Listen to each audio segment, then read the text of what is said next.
Okay, good morning, everyone. It is a pleasure to welcome you on the day 2 of Spinoff Bulgaria conference. For me, it's a great pleasure to be your moderator together with Kuyamgivo, who will support me during this very interesting, very intense day. Very briefly, probably to share what is Spinoff Bulgaria is actually initiative, which goal is to create 100 spin-off companies till 2030. From yesterday, I believe that it is absolutely possible. Today's program is quite interesting. We'll have, of course, focus on European overview when it comes to innovation, when it comes to startups, and of course, spin-off companies. We'll having a great representation from the cluster Bulgarian ecosystem, international ecosystem.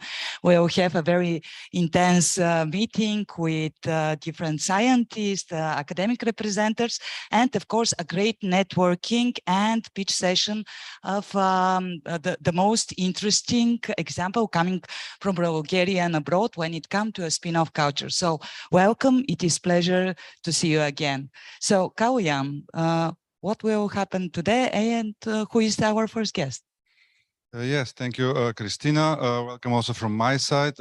We'll start with a little bit of an overview from the European perspective. We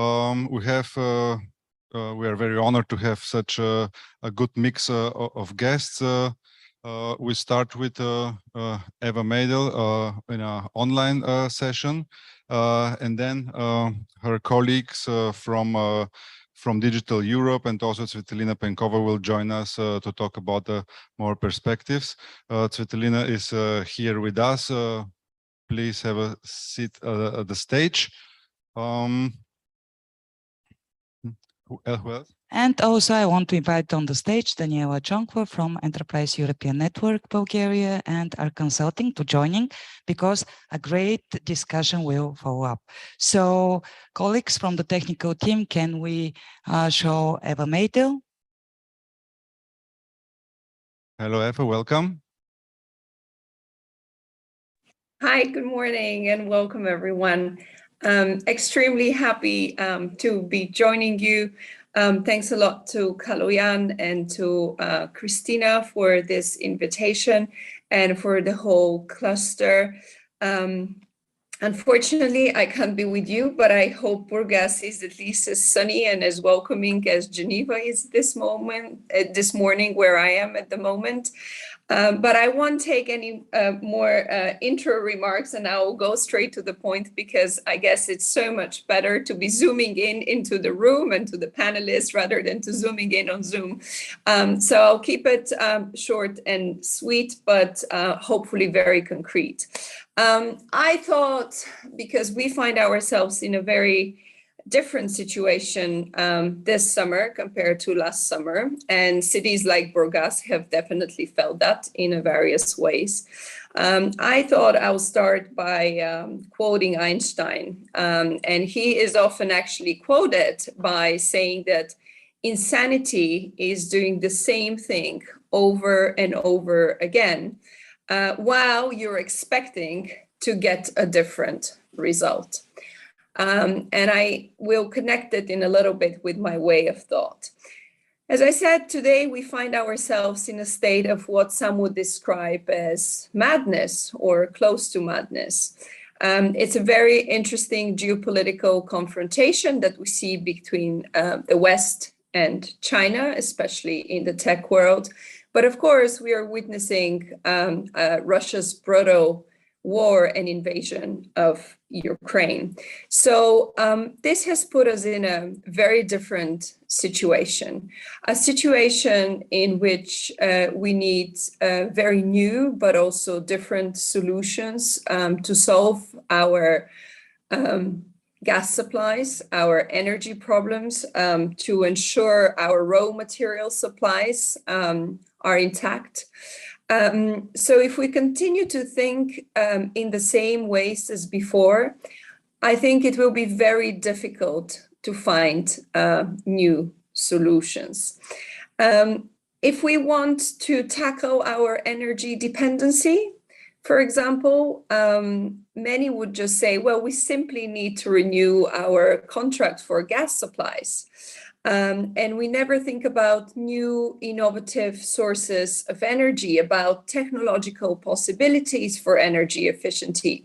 It means that we are taken over by the madness in which, as Einstein said, we do the things over and over in the same way, but in the same time, we expect a different result. Obviously, that's not going to happen. So this is why I think meetings and conferences such as Spinoff Bulgaria are so important and so needed. And I congratulate you on taking that initiative. I think it's really important for the country not to fall into Einstein's definition of insanity. Or in other words, how we can make a difference through concrete actions. And I would like to put forward 3 suggestions.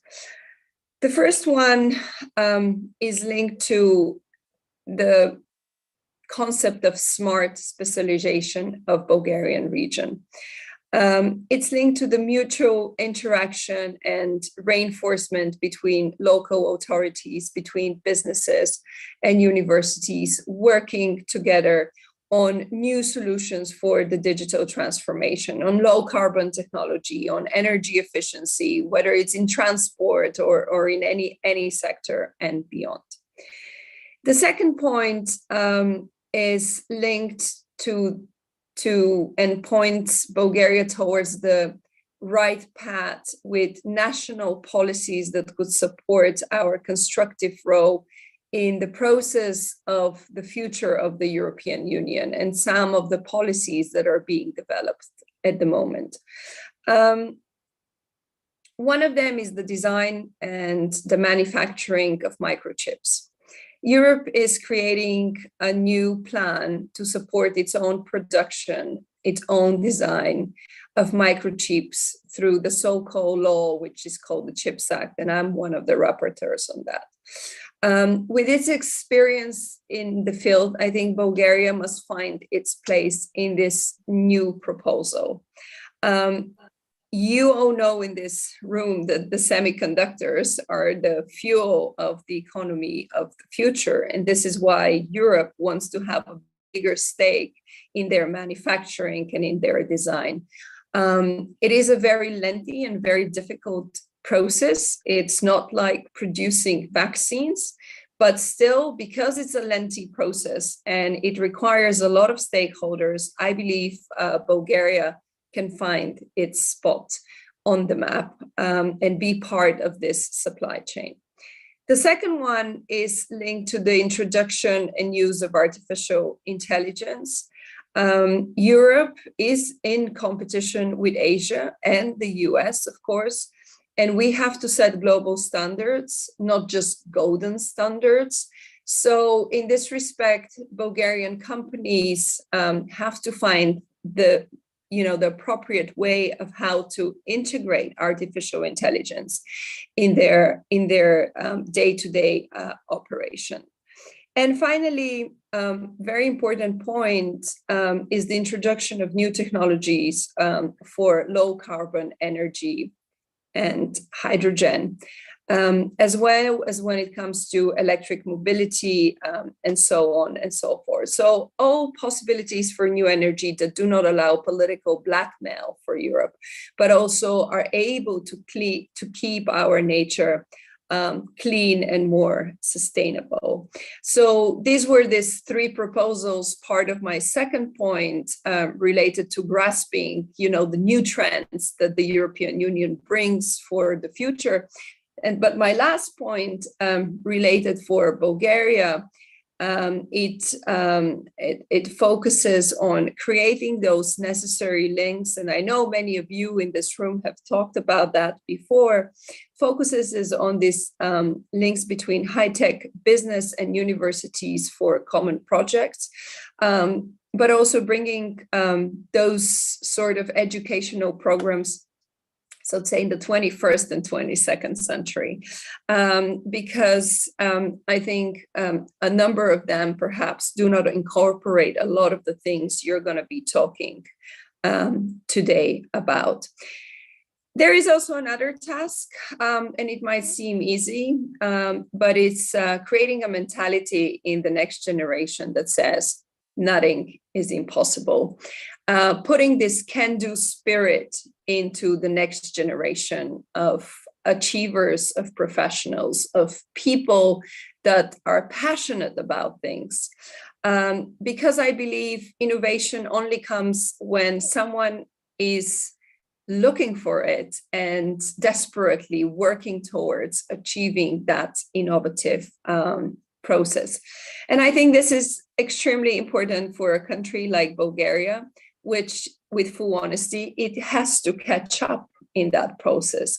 But it is also, of course, important for Europe, because very often we are more on the talker side rather than on the doer side when it comes to world innovation. We might have the best researchers and the most peer-to-peer reviews, but in the same time, we are lagging behind developing those groundbreaking products that can scale up. So most of those goals can probably be achieved by a real spin-off partnership. This is why I wish you every success in your talks today.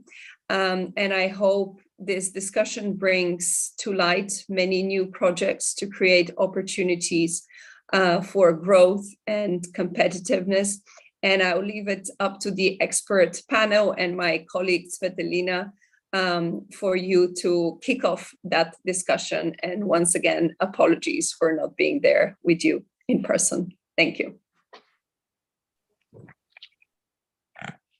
Thank you very much, Ms. Meido. It's quite an interesting topic you raised. Yesterday, actually, we're having starting a great discussion together with Spinoff Austria.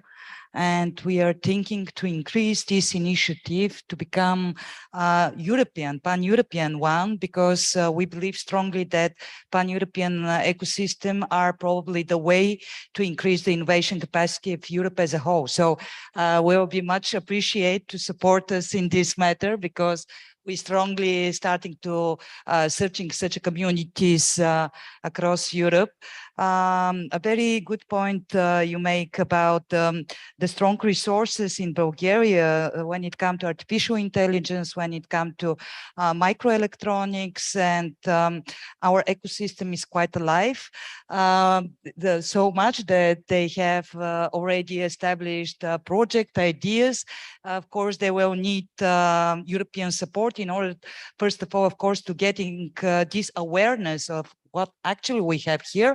And of course, I hope that we will support the open dialogue with the representative of our government in order, and ecosystem, of course, in order not only to talk about the new European innovation agenda, but also new Bulgarian innovation strategy agenda, and of course, how to combine them.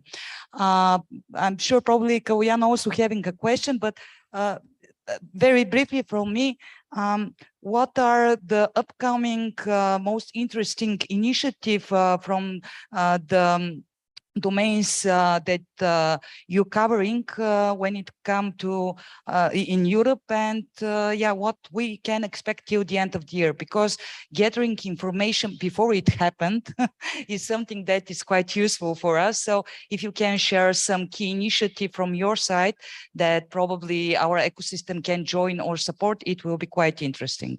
Thank you. Yeah, thank you. I think we are in a really good contact, so we keep you posted and updated. And I wanted to thank you for the collaboration we've had around the work on the AI Act. But the artificial intelligence law that we are drafting is still not concluded. So this is one of the biggest and most important files currently in the European Parliament, and it will remain so, especially in the tech field, of course, and it will remain so for the next months and maybe even more than a year. So that would be an area where we'll have to continue collaborating and exchanging, because the text is evolving, is changing, and until we conclude it, there will be a lot of room for discussion and collaboration. And of course, if at some point we already had an expert discussion on the topic, but if it will be useful, we could have an update in November, for example, so that I could share where the work is going and where, you know, your cluster and your stakeholders could be useful. Of course, I also mentioned the CHIPS Act. This is the other file that would be concluded earlier, hopefully, but it's very important for the industry and competitiveness of the whole European Union. And if Bulgaria, and as you said, hoping to have, you know, a trusted partner in the country within the government where one could discuss this topic and craft this strategy. If Bulgaria, you know, has a national strategy of how to be part of the whole supply chain when it comes to semiconductors, I think it will be very useful. In the space of tech, there's also the Data Act on which work has initiated. I am a bit more critical on the Data Act. I believe that it probably comes with a very big delay on the table. So I'm not so sure how beneficial it could be for companies that are already established in the tech area in Europe, but I might be wrong. And in any way, the act is still being discussed. We're expecting a legislation in the telecom sector. It's more an intervention from the Commission side, I would say. So these are probably some of the four largest and most important files. But we already worked a lot on tech regulation so far.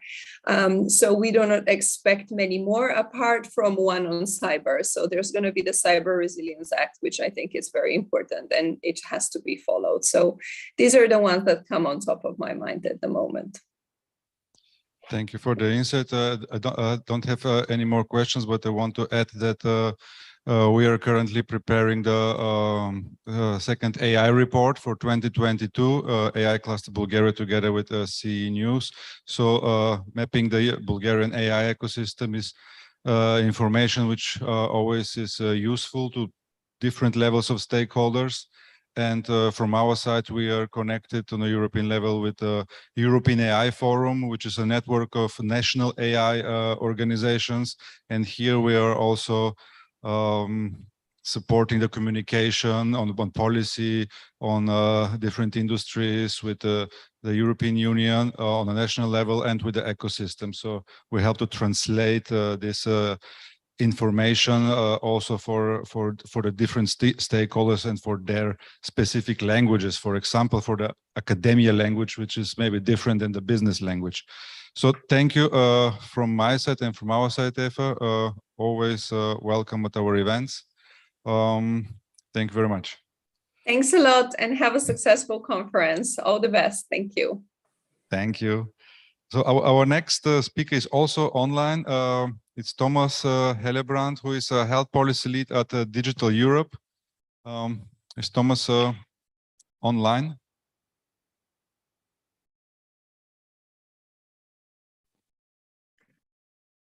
Hello, can you hear me? We can hear you. Okay. And now you can also see me? We can see you as well. Okay. I have to apologize as well, since I cannot join you in Bulgaria. Thank you so much, Blagodarovas. I'm honored to be in the virtual presence of members of the European Parliament today, and so many of Europe's brightest innovators.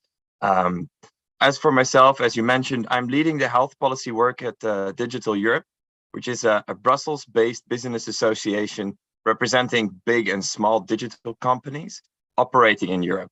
So this is worldwide, but we also, of course, have companies, especially from Europe. I want to take this opportunity to set the stage by giving you insight into some pretty big plans rolling out of the EU's policy machine.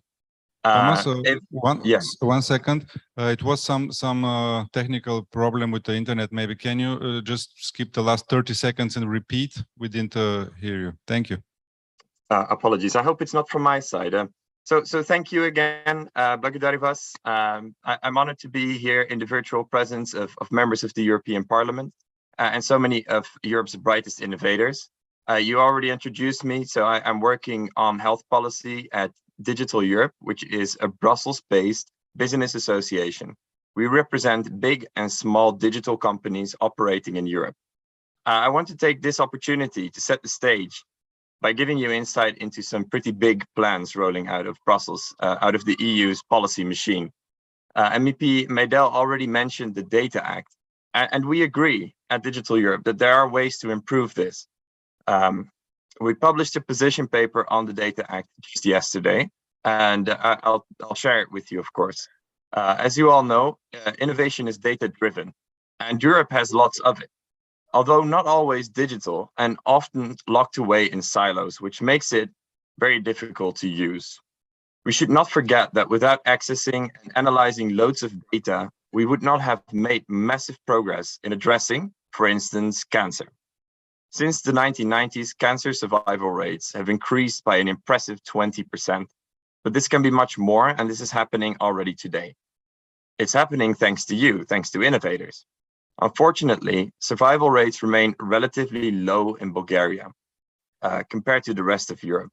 Now, there are opportunities, of course, to do something about that. And the European Commission wants to unlock data more generally in their data strategy. And that Data Act that was mentioned, that's part of the data strategy, but also specific data spaces.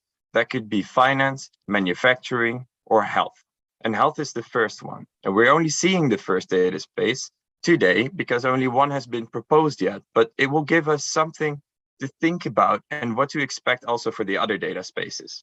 So let me briefly unpack the first data space for health for you. This ambitious plan was presented by the Commission in May of this year, so it's relatively recent, and it aims to empower individuals to control their health data, to foster a single market for digital health and services and products, ensure interoperability and security of health data and a level playing field for manufacturers, unleash the power of the health data economy, ensure a consistent and efficient framework for the reuse of health data for research, innovation, policymaking, and regulatory activities. And that also includes AI. Now, that's a very long list of objectives, and it's very, very ambitious. Member states, including Bulgaria, are right now sinking their teeth into this proposal, as well as MEPs. I'm asking you right now, is my slide visible to the audience? Actually not. There is no presentation visible. What presentation? Slides. Okay. Now we will see it.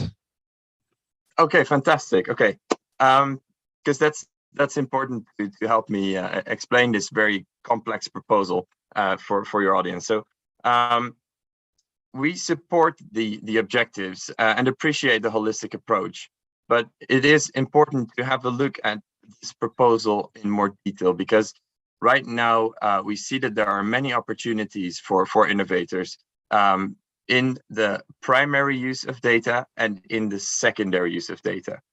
In that primary use, which you can see on the slide, which has been artificially detached from the secondary use, we can see opportunities for health IT services, for instance, to be developed.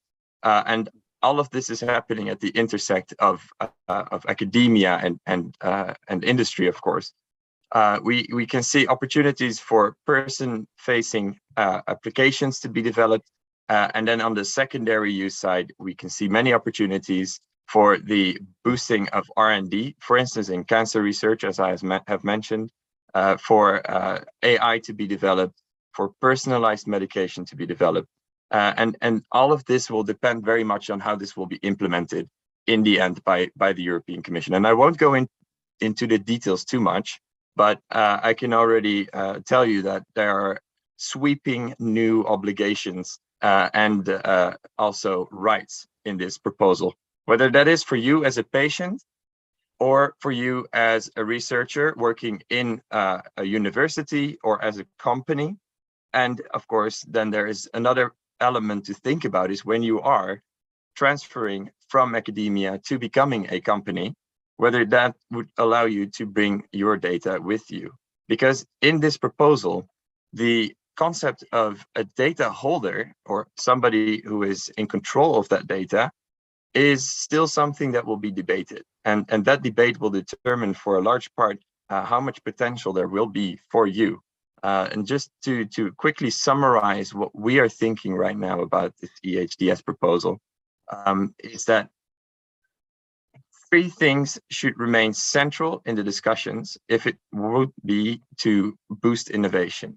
We wanted to incentivize innovation. That means that IP and trade secrets must remain sufficiently protected.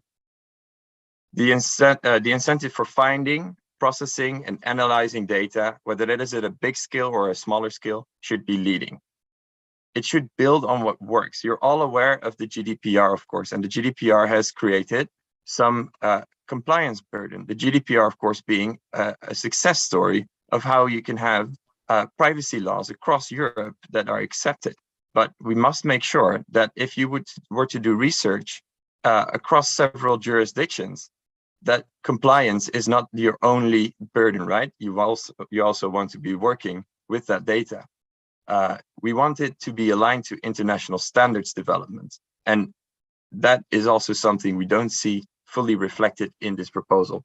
Once you create a product or a service, or you think you might have an innovative solution, you want to make sure that the standards and the compliance framework that you're working with from the beginning will also be applicable across the border, whether that is in Europe or maybe potentially even across the world. That is something that is very important. And I want to take the example of the medical devices regulation, where right now we're seeing, as it's being implemented, quite a lot of backlog and delay. And this is something we want to avoid with the European health data space, where there will also be many compliance checks. We want to co-define a feasible roadmap. So that's the final point here, because this is also something for Spinoff, for you, for the innovators. Right now, this proposal is being discussed in Europe, and now you have an opportunity to make sure that not only are you at the table when it's being doctored out in Brussels, also when this will be enforced, that you will be at the table as innovators, whether you're in academia or in industry, that when this is being implemented, you will be with the health data access bodies that will be set up in Bulgaria, in other member states, that you can have a say on how the process will work, what it will look like, what the fee structure will look like, because it will all cost a lot of money, of course.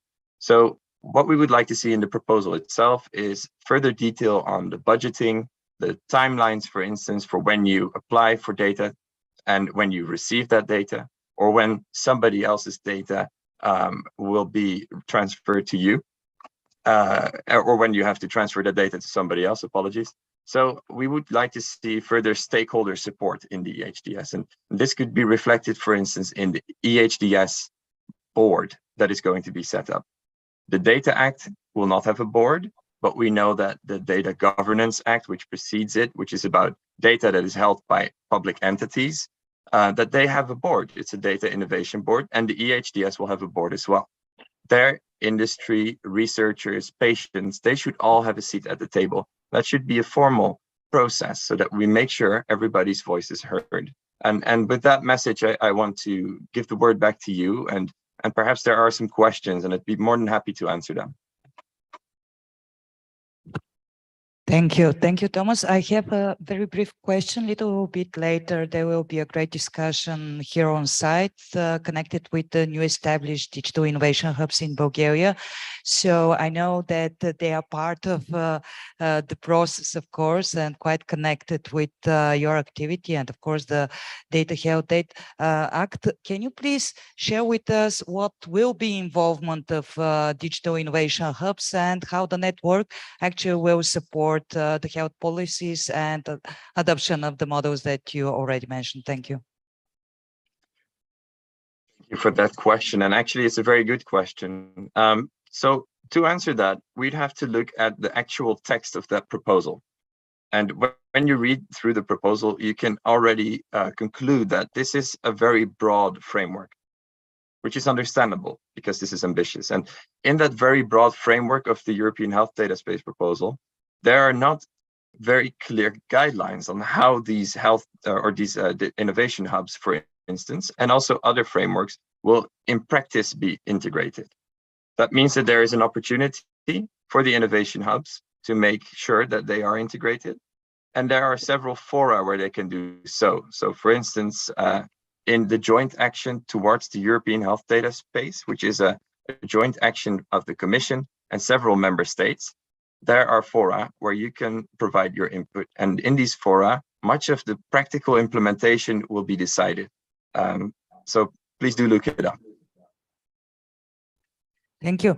And something probably to share as a good know-how coming from us, actually. And I hope that in your face we'll meet a good supporter.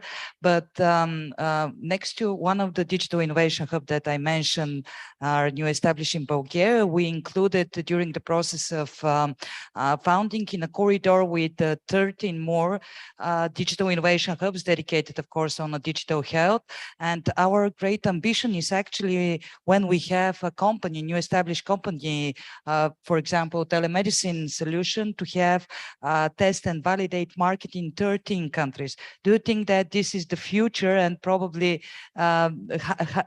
is there somehow how Digital Europe can support such a process? Because we, as I mentioned before, strongly believe that pan-European ecosystem and this connection in synergy between us as ecosystem and of course with your support could bring a lot of innovations and of course supporting a lot of company creation. Thank you. Thank you for that question. And it's a very good question because it's also one of the objectives of this proposal. I have to mention here that the European Commission is, of course, proposing what is in practice or in principle data legislation. And one part of that proposal is about a product legislation. So that is, and if you want to look it up, it's chapter 3. Then we're looking at electronic health record systems. But beyond that, this is not a proposal that is really made to make sure that your product is also accepted in another country. And that is because, in principle, the EU doesn't really have a prerogative about health policy. So whether another country will accept your health product as it is also, or service, as it is also accepted in another country, it's not really up to the EU. However, in the EHDS, and you mentioned the example of telemedicine, which is a very important example, because this has already proven its worth during the COVID pandemic, and we really need this, especially across borders or jurisdictions, because in some member states we have several different jurisdictions. There is a provision, and that provision in Article 8 says that there should be mutual acceptance of telemedicine across borders in the EU. However, that is a one-sentence provision. So if we want to see more there, I advise you to have a further discussion and to provide input. I'm sure this is only the first big meeting between us in this case. Thank you. It was lovely to having you on board, and I hope very soon to have opportunity to see, of course, on person and to continue with good collaboration. Thank you for being here with us. And now it is pleasure for me to introduce you to Svetlina Penkova, who is the member of the European Parliament, joining with us today, for which I really thank you, and I'm eager to understand more about what is coming next when it comes to European policies and how Europe planning to support the creation of a more spin-off companies and development of the deep tech. Thank you. Perfect. Thank you. Thank you, Christina. Good morning, everyone. Thank you to Christine Koyan for organizing and having me here. It's a great pleasure to be in the room with such an engaged audience of representatives from the academia, from the startups, spin-offs, industry, and of course the regulators, which were not the most favorite ones, but we have to be engaged in that conversation in order to create and to help you create the proper ecosystem.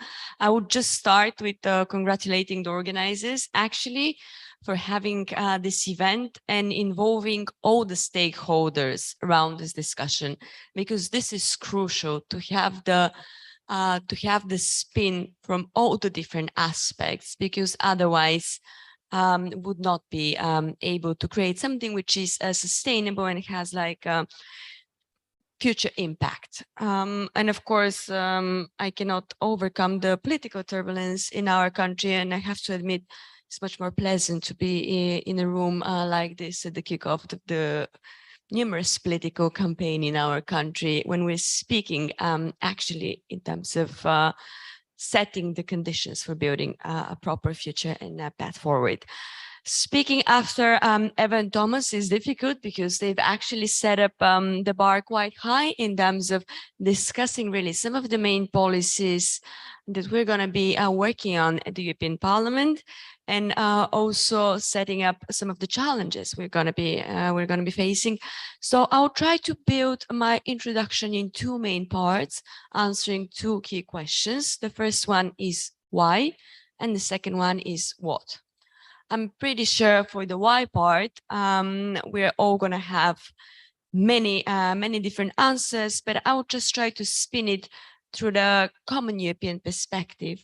And like, why events like this? When we speak about the ecosystem for spin-offs and startups and the innovative business in Europe are crucial for our economy.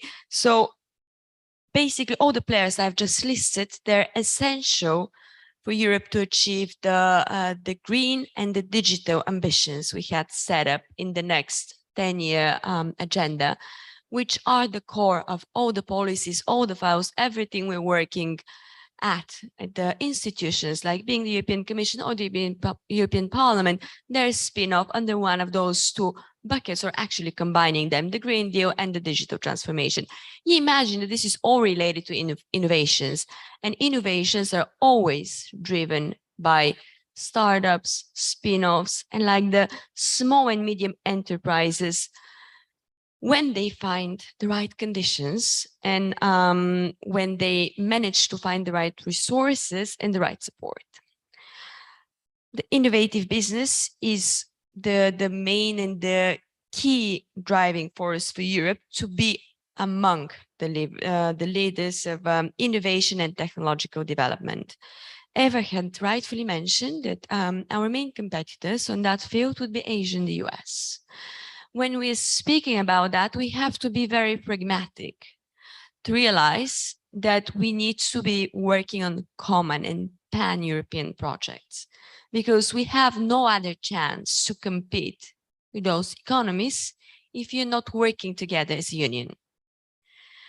Europe currently is in a crossroad of many challenges, the geopolitical, the digital, the economic futures. We have many questions ahead of us, many challenges, but we need the right ecosystem in order to be finding the solutions as well.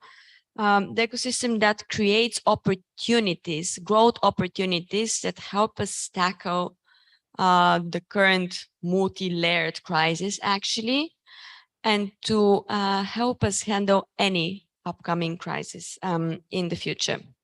So here was the framework of why it is important to be speaking about those things. I guess the more important and the more interesting part is going to be what can we do? And here I'm going to focus on like 4 main priorities, which I believe, and I think having listened to Thomas and Eva before me, they're also more or less focusing on those priorities one way or the other. The first one is to be able to clearly identify the obstacles and the challenges for such an ecosystem to flourish.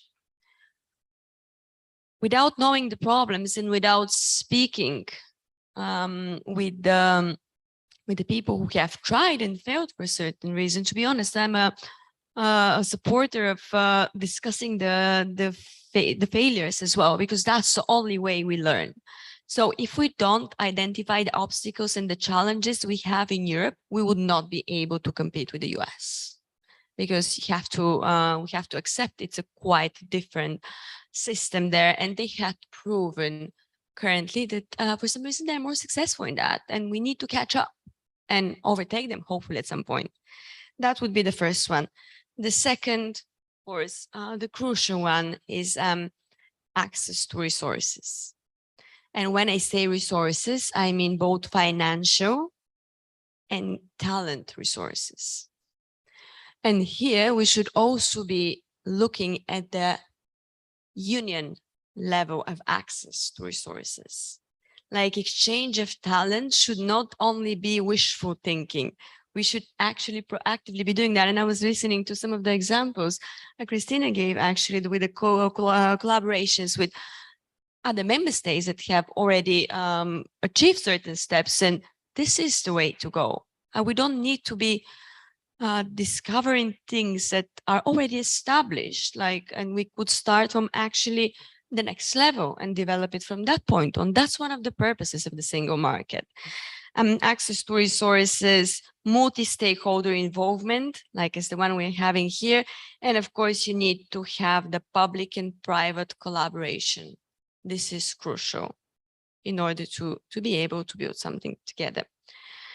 Third, very important aspect is promoting also the collaboration between the academia, the business, and the regulators together at the same time. Because at the moment, if they're functioning separately, we would not know how to build even the proper regulations that could fit all of them in order to be able to produce something in the future. And finally, it's not only the exchange of talent across the EU, it's not only like such great initiatives which are promoting pan-European projects, but we also need a coherent common approach that supports the sector here. Just going to emphasize 2 points on the common European approach and like some of the practices we need to be, not only practices, but also policies and regulations we need to be focusing on. The first one is the Data Act that has already been mentioned by both Eva and Thomas. Imagine that as a file, yes, Eva mentioned it's probably being unreasonably delayed, but it's better to have it later rather than never. Imagine that as a regulation that's going to put the proper economic value on data, on raw data, which is going to allow research, academia, and industries to share data, which would help them again start from the next levels of development. This is a very, very complicated file because when we speak about sharing data, I'm sure there are many questions looking at the audience that are coming up, like how do you share it? How do you regulate it? What about private data? Yes, we are discussing all those main aspects, but this is probably one of the first times when we're looking at industry data as a proper asset. So it is going to be challenging, but we are. I'm working on that file from the European Parliament as well, and we're going to be speaking quite actively with the industry as well to understand what's the best shape and form that it could be useful for them. And the second regulation here, which is going to be crucially important, I'm sure, and quite interesting for the audience here, is the unilateral patent for the EU. I'm not sure, probably most of you actually are familiar that currently we don't have a common EU patent. And this is quite a bizarre question if you think about that, because we're speaking about single market and promoting innovation, and then you have an innovator from Bulgaria, and if they want to patent their innovation, they have to do it in each one of the member states to guarantee the proper protection. And this is absolutely not acceptable. So last conversation we had with the European Patent Office, they ensured that this should be up and running and finalized by the end of this year. I'm just mentioning because I think it's of great importance for the audience and for the future conversation and for the forthcoming panels we're going to be having here. And last, if you allow me, I'm just gonna share something which in the what part, like what could we do as a member of the European Parliament, as representing Bulgaria and having seen some of the great achievements we have here. We got inspired, me and my team, to initiate a startup legislative framework, like a common startup legislative framework in the European Parliament. We've announced that initiative at a conference in June in Sofia this year. So, so far the startups and the spin-offs, they're finding their places in all the European policies, like just being added to the paragraphs and the text for small and medium enterprises. And we all understand here that that's not the right approach. So that's why we've decided to initiate that legal framework, which is going to be focused on startups, where I would say the three main focuses are going to be financial incentives to fund those projects, proper definitions of what a startup is, because at the moment it is a bit lacking. And third, collaboration among startups, academia, big industry, because big industry is also important for the development, especially for spin-offs. I don't have to even to say that, but also for startups and of course the regulators. So I just highlighted probably a bit too high level, not too many details, few main aspects, but my main message from my speech, I wanted to remain focused on innovation and growth, because there has never been better time to grow or deploy innovative business in Europe, because now is the time Europe can gain its competitiveness and actually become one of the main players in the field. The current crisis, I mean, we're going to see and feel the effects of this for the many of the forthcoming years, and we still have a long way to go on the recovery. But if we're not ambitious, we would not be able to create Europe that is smarter, more prosperous, and more sustainable. And I'm sure that events, conversations, and even challenging questions like we're going to see and hear today are the only way forward to us. Because yes, we might not be able to answer all of them, but at least they have to be on the table. Thanks again for having me here, and I'm looking forward to the fruitful discussions we're going to be having during the day today. Thank you. Thank you, Ms. Pankova. Quite interesting. Actually, we have quite passion about all three topics that you mentioned. Of course, to hear that finally we'll have some line, what is exactly spin-off, not to explain what this feel like, because it's not enough, I believe, in nowadays. For sure, inside the spin-offs will be quite easier to be defined, and we'll support this process. When it comes to a patent, yesterday we have a great discussion with the Bulgarian director of the Patent Bureau, also experts from Austria, from Imperial College.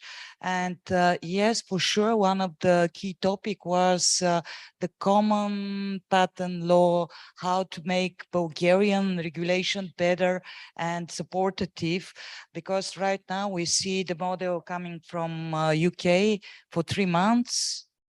From idea to patent, everything is ready. In Bulgaria, 1 year. And of course, those translational issues, we will work quite proactively and create several working groups and what is needed. So I count on you also to be part of it.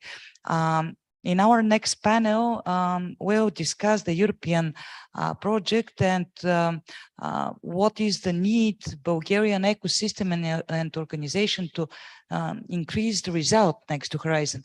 From your observation, being in the heart of European Commission, why Bulgaria having not so good result when it comes to Horizon, to innovation? Why awareness about our scientists and our academia it's probably not so great? What do you think? What are the obstacles? Because you mentioned it's good to talk about them, to understand how to resolve them. So yes, actually, this question has been raised in several of our committees in terms of like, you know, those especially funding programs when it comes, because this is crucial. I really don't like to be speaking about financing when it comes to EU policies, but it is important, like especially when we're developing something new. So that question had been raised on many occasions.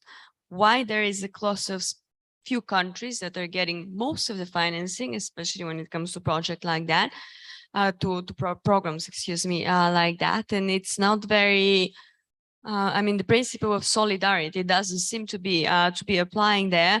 So there is a very strong awareness that some countries need to be motivated and engaged more in those programs.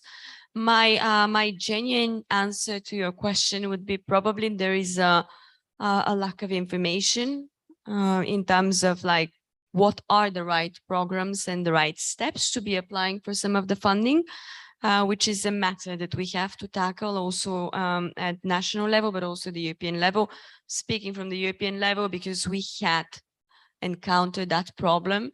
And the decision that has been taken is that we need to provide more experts from there for the member states that are lagging behind using the resources of those programs, so they can come and provide and support how you apply for them, what are the main criteria, and like how to be successful, because it is, to be honest, it's quite burdensome administrative process.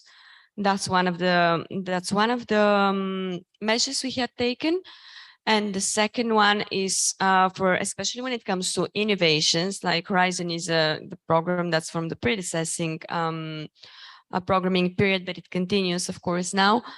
For some of the new ones, which we are creating now, we're trying to make the administration less burdensome, which means that actually small companies, spin-off startups that don't have the resources to get all the advisory in terms of like the application processes, which are quite complicated, they can actually get access to those programs as well. So the administrative requirements should be eased out for those programs.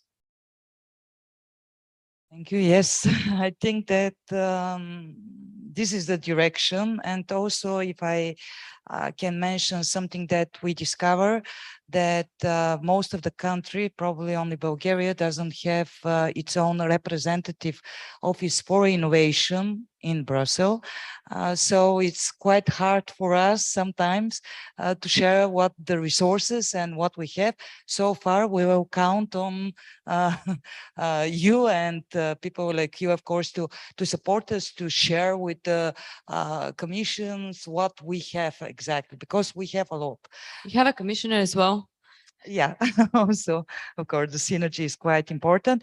Thank you. I will ask you to stand on the scene with us, because I'm sure that the next part of the panel connected with the European project will be quite interesting also, and probably your observation, overview or question will be quite helpful next to the discussion in order how to increase the Bulgarian result when it comes to access to a European funds, and of course how to increase our awareness and good name when it comes to a science in European Union. So right now we're starting the second part with Ms. Albana Kuyamgivo from European Innovation Council. Hi, Albana, are you Hi, here good morning. with us? Yes. Good morning. Can I share my screen with you? Colleague, can Albana share her screen? The presentation, not with you, not just a second. That's great. How are you? Thank you being with us. I'm really sorry not being able to join in Burgas, but hopefully soon. Sure. Okay, that's perfect. Okay, I think you can share right now. Yeah. So can you hear and see the screen? Not yet. The colleagues from the technical team, can you please show the picture? If it is a problem, I can speak without, of course, but okay, we see some screen, so but it's not the presentation. Can you please try to share to see?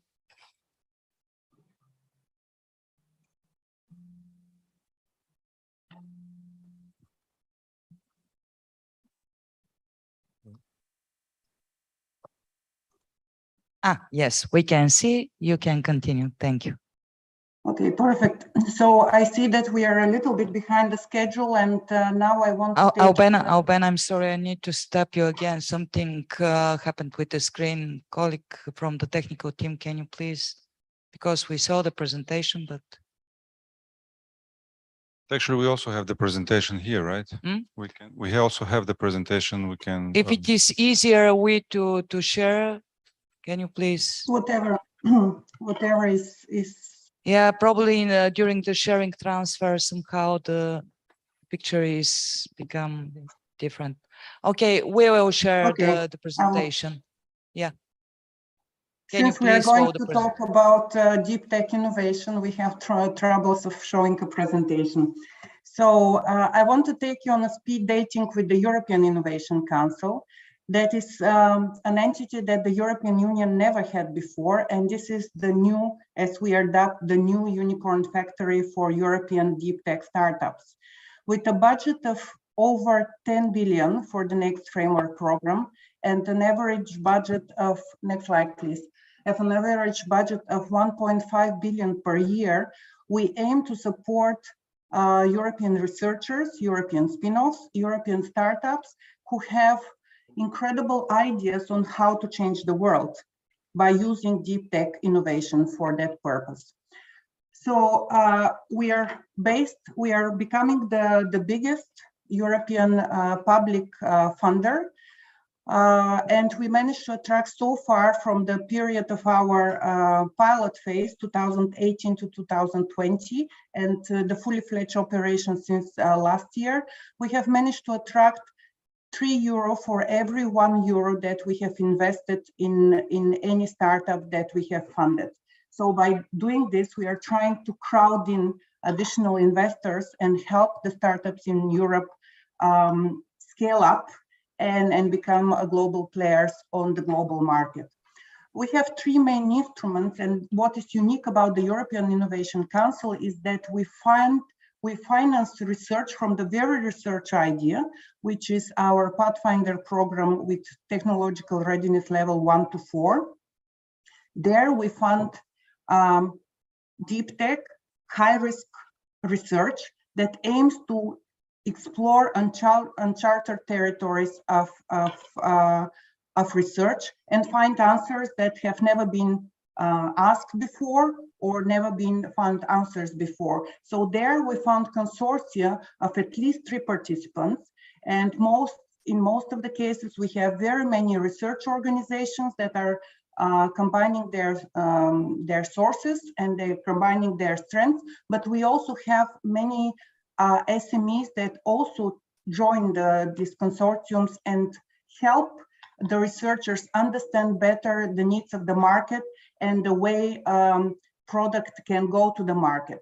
So Pathfinder is for a very early stage, as I said, on breakthrough technologies, and there we provide 100% of grant that is usually between 3 to 4 million euros.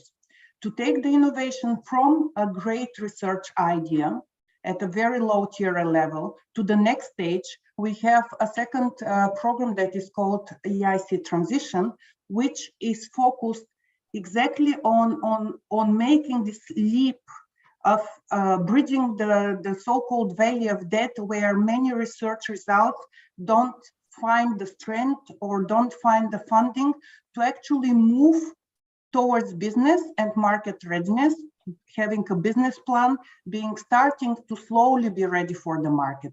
This is what Eic Transition does, and there we fund mostly projects that come from Eic Pathfinder, so we have the continuity in this regard, but also we fund now ERC projects that are proof of concept that have been already developed and then needs to be developed further. In transition, we look at consortia, but we also can fund single entities that want to develop their ideas further.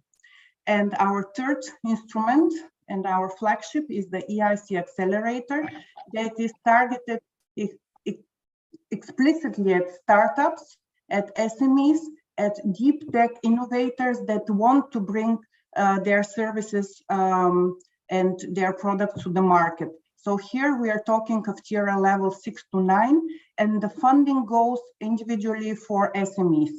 And for the first time in the history of the European Union, the EU is not only providing grants, but we are also providing equity in the so-called blended finance, where the blended finance can go up to 17.5 million per company, where the grant portfolio is up to 2.5 million that is used to develop the product further from TRL6 to up.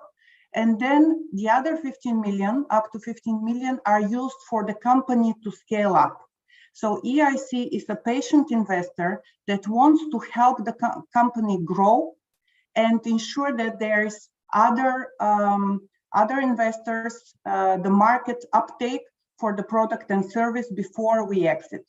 The focus of the EIC is breakthrough, market creating innovations that either aim to disturb the current market or to create new market at European and global scale. What we fund, what kind of idea? We fund any type of idea. Mainly our funding is bottom up. So any company or any researcher with idea in any field domain of research or deep tech innovation can come and request funding from us. And then if we go to the next slide, just to illustrate the different fields that we are funding, we fund, next slide, please. We fund different variety. We have been talking a lot of AI. We have a lot of projects and companies that are developing AI products. And one of my favorite example is a recently funded company that aims to develop a fully artificial heart for those in need. But we also fund drones. We fund better transportation in space. We fund new developments of using green hydrogen for better ecological transport.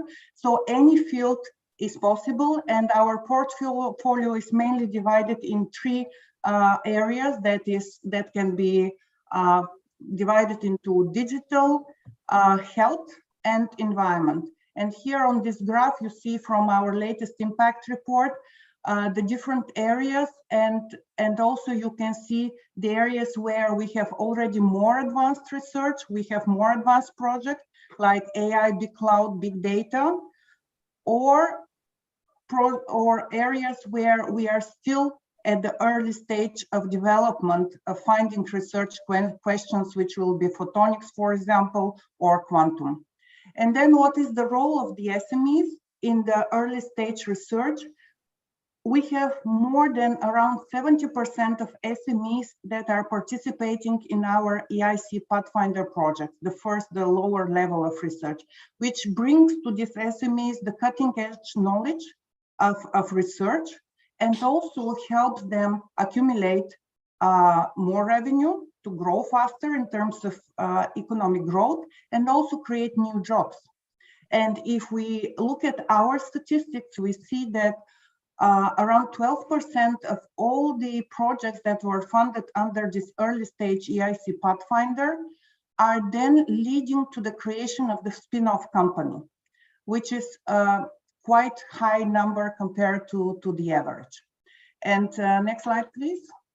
If we want to see where Bulgaria is now in terms of application and success rate program, we see that with the EIC Pathfinder, we don't have, unfortunately, a Bulgarian consortium member who is in the lead. We have different Bulgarian companies and Bulgarian research organizations that are part of EIC Pathfinder consortium, but out of 12 applications only, for the period 2018-2021, we didn't have a successful applicant. So I would therefore urge really and Bulgarian research organizations to be more brave, to find the proper consortium and apply, because this is where they can research and they can find the answers to questions nobody have asked before. If we look at the EIC Accelerator, Bulgaria is doing pretty well at the average of the widening, the so-called widening countries.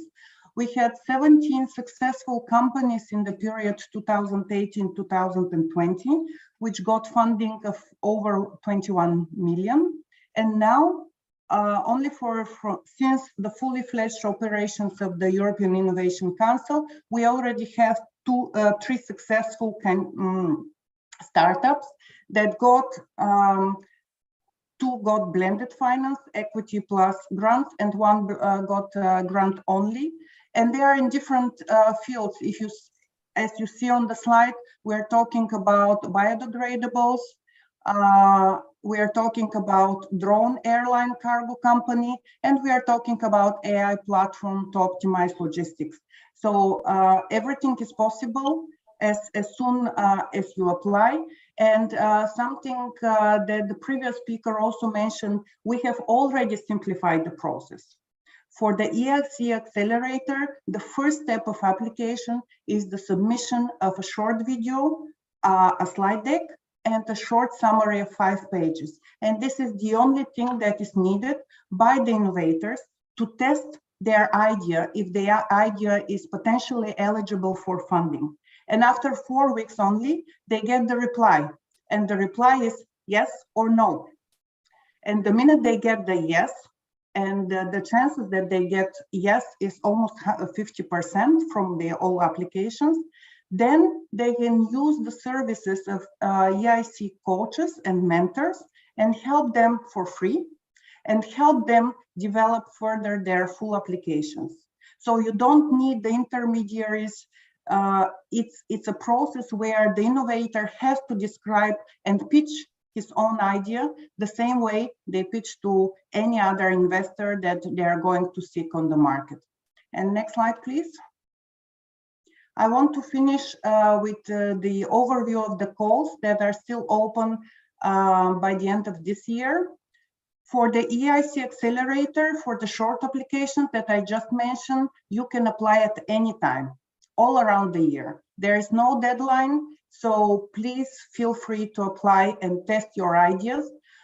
In order to test the innovation potential of your idea, our application platform is AI-based, and it has an AI diagnostic tool, which actually, by filling in the idea, tells to the applicant, based, of course, on the analysis done through scientific articles, internet sources, and etc., if this potential idea, if this is an idea that potentially will be interesting and is innovative enough, high risk enough for EIC, or it will suggest a different European funding program if this is not the case.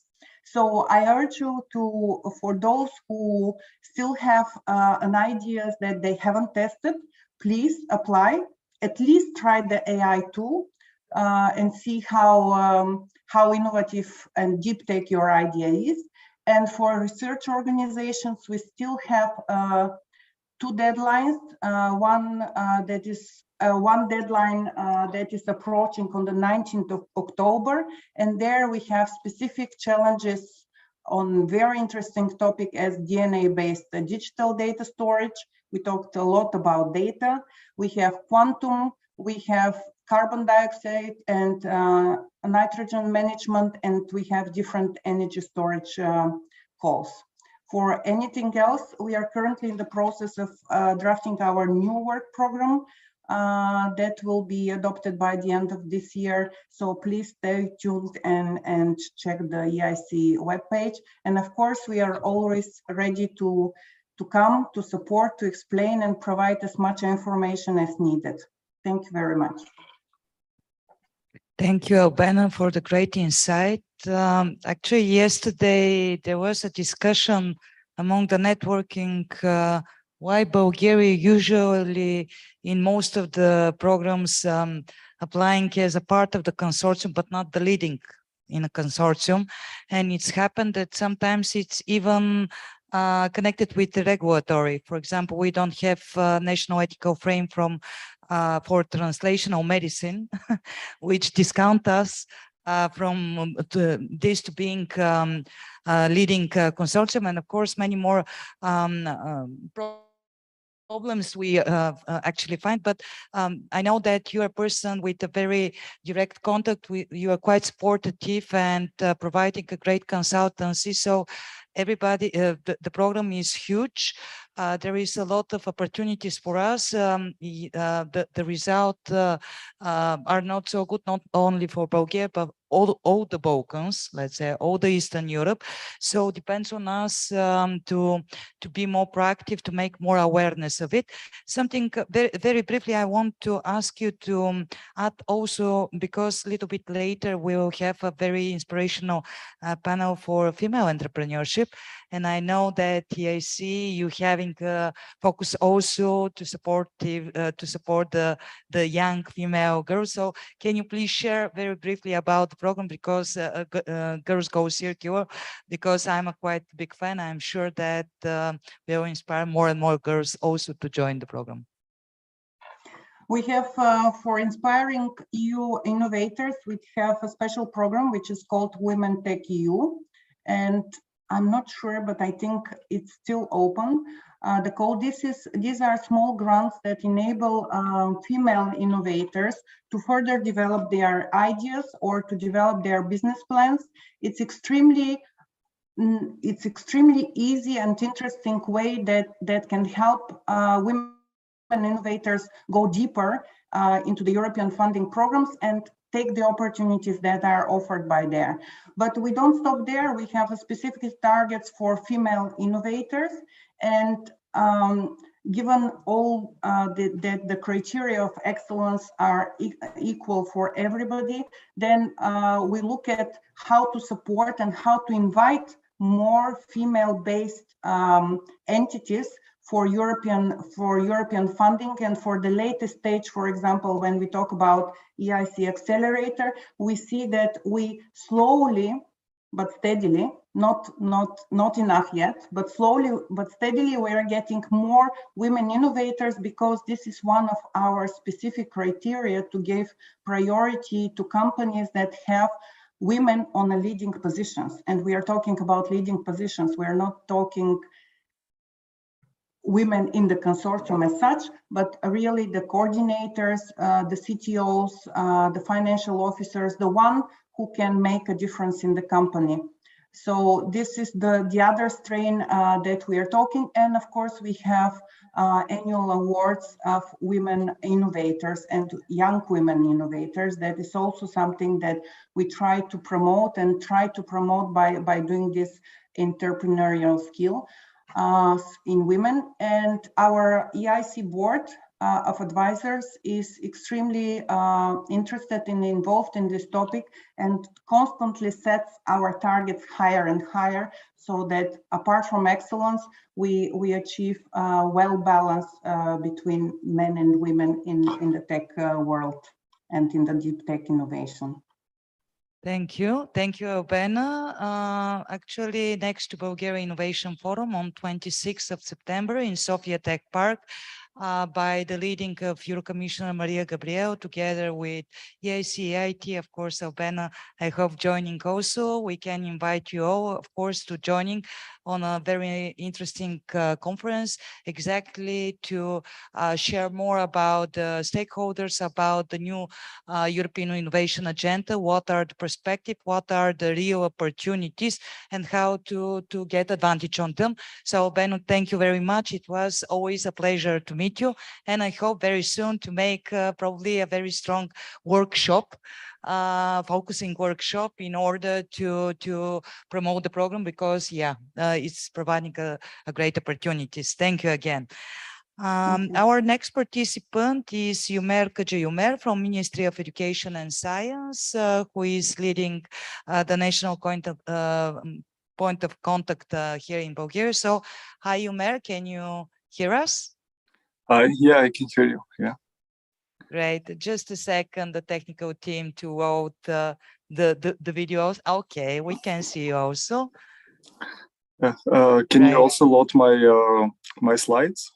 Yes, they will upload the slides. How are you? I hope next time see you in person. Good. I know that Yeah, you're in hopefully, Brussels. So yeah, hopefully, yeah. Burgas is one of my favorite cities, but for now, yeah, I'll be in Brussels and enjoy the Brussels weather. But still, yeah.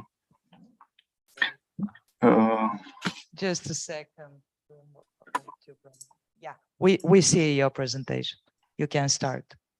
Okay. So my name is Umer Kujayumer. I'm a chief expert at Science Directorate at the Ministry of Education and Science, and I also work at the permanent representation of Bulgaria to the EU in Brussels. Next slide, please.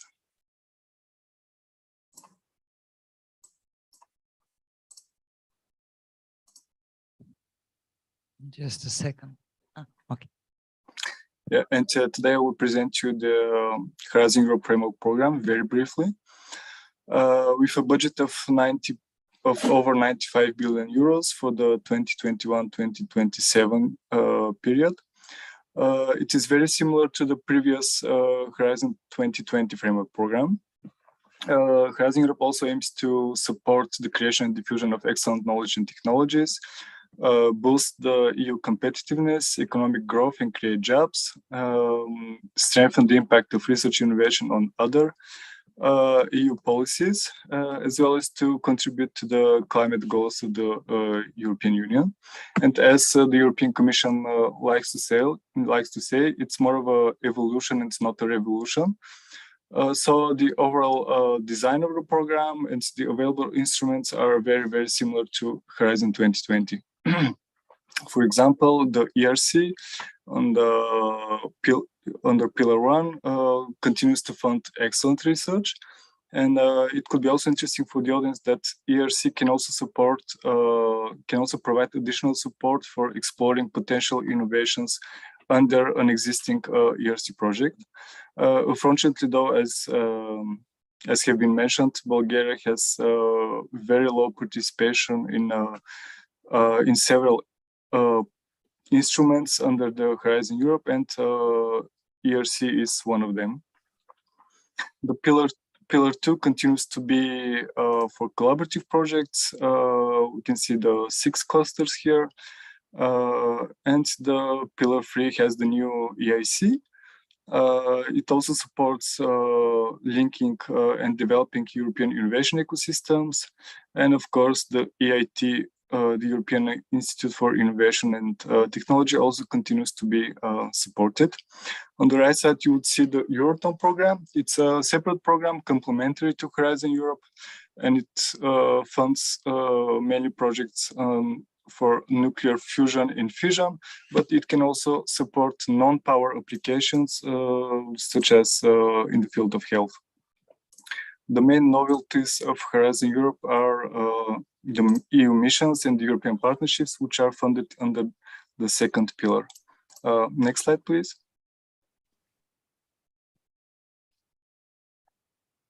So what are the missions?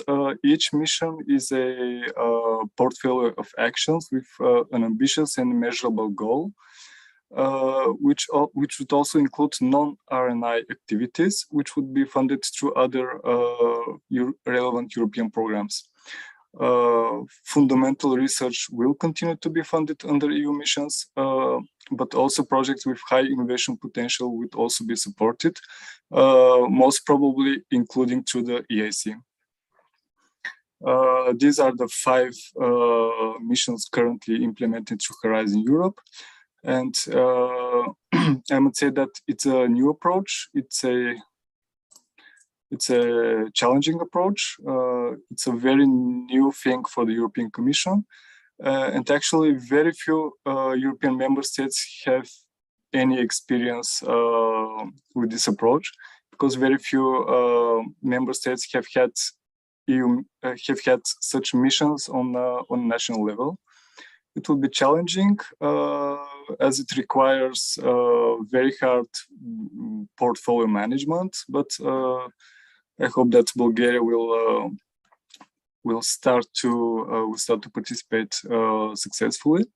Just an example on the climate neutral and smart cities mission.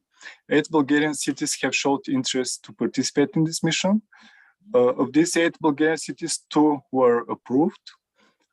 These are Sofia and Gabrovo, and they have been invited to develop their climate city contracts, which would include an overall plan for climate neutrality across all sectors, such as energy, waste management, transport, etc. And they would also receive technical and other assistance through the so-called missions platform. So Bulgaria have more or less started to participate in these missions. Next slide, please. Yeah, and the other novelty the other novelty in the Horizon Europe are the European partnerships, which are not new per se, but the European partnerships under Horizon 2020 have been reassessed and restructured, I might say. And we're actually planning, the Bulgarian government is planning different kinds of support for the different kinds of partnerships, because we have had relatively low participation during the previous periods in the European partnerships. We try to provide all the support that we can, but we cannot fund everything because of the state aid rules. But nevertheless, we try to increase our participation here, because under the European partnerships, it's a very close collaboration with the industry, and the research is usually within the higher TRLs. The European Institute of Innovation and Technology is also practically a European partnership. And as you may know, it supports the development of partnerships among companies, research, and higher education in Europe in various fields, as you can see here on the right in yellow, orange. But it can also support cities and NGOs, for example, with a wide range of activities such as technical and entrepreneurial skills courses, business creation, acceleration services, etc. And from now there's a new EIT support for the cultural and creative industries also. This is new.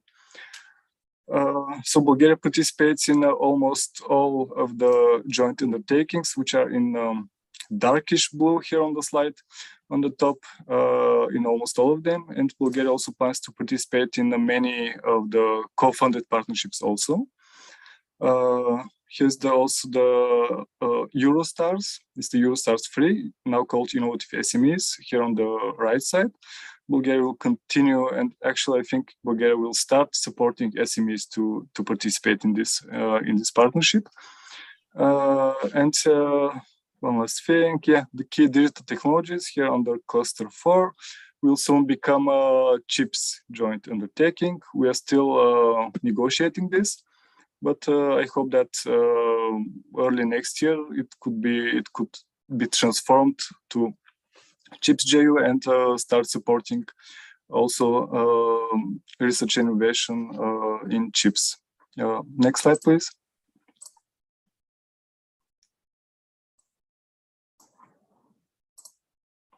Yeah, and just to show it that such a thing exists, the Horizon Europe Results Platform has been developed by the European Commission and consists of exploitable results from a 7th framework program from Horizon 2020, Horizon Europe, and other European programs, and it can help policymakers, investors, and entrepreneurs and others to establish direct contact with the owners of results from European projects.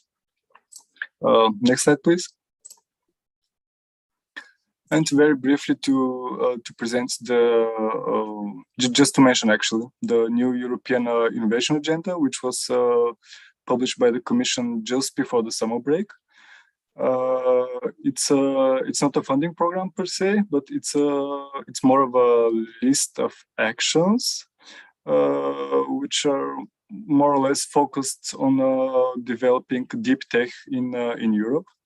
And it has actions such as expanding the European scale-up action for risk capital mechanism under InvestEU in 2023, establishing and developing facilities for testing AI innovation, establishing and connecting deep tech innovation valleys throughout the European Union, under which action up to 100 regions, I think, would be supported in implementing inter-regional innovation projects.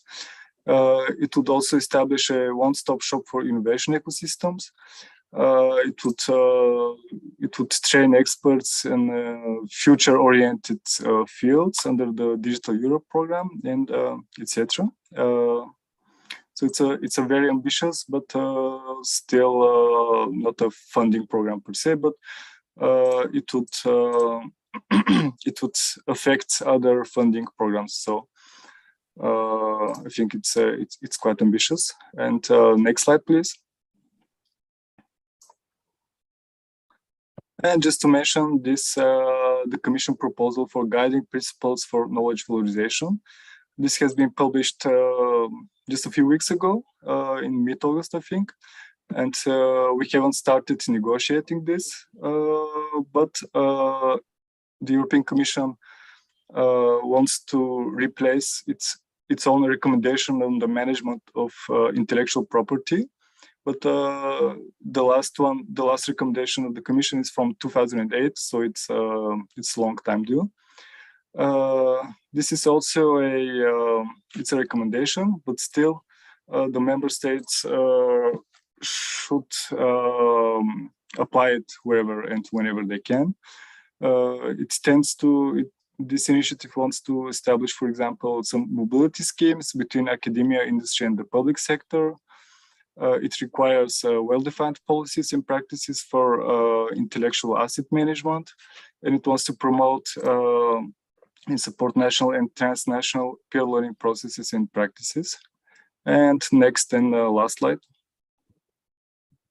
Okay, thank you. Thank you, Mayor, for the good overview in a horizon. I hope that very soon to see you again. And of course, when it comes to European Innovation Agenda, again, on 26th of September, I count to see you on Maria Gabriel conference, because I'm sure that she will provide us a deeper insight how exactly those very good wishes to become unreal. So thank you again.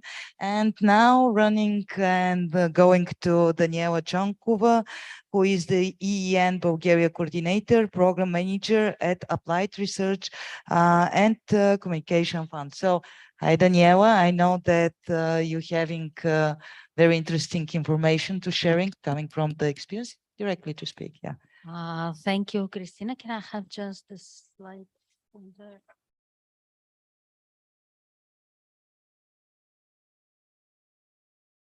Thank you. Well, it's quite a challenge after all these interesting speeches to keep your attention. It's been quite some time. We're behind the agenda. I will try to be brief and to keep you still awake. With the Enterprise Europe Network, what I want to present is a key. Okay, it's a key tool of the Commission to provide various types of support to the SMEs.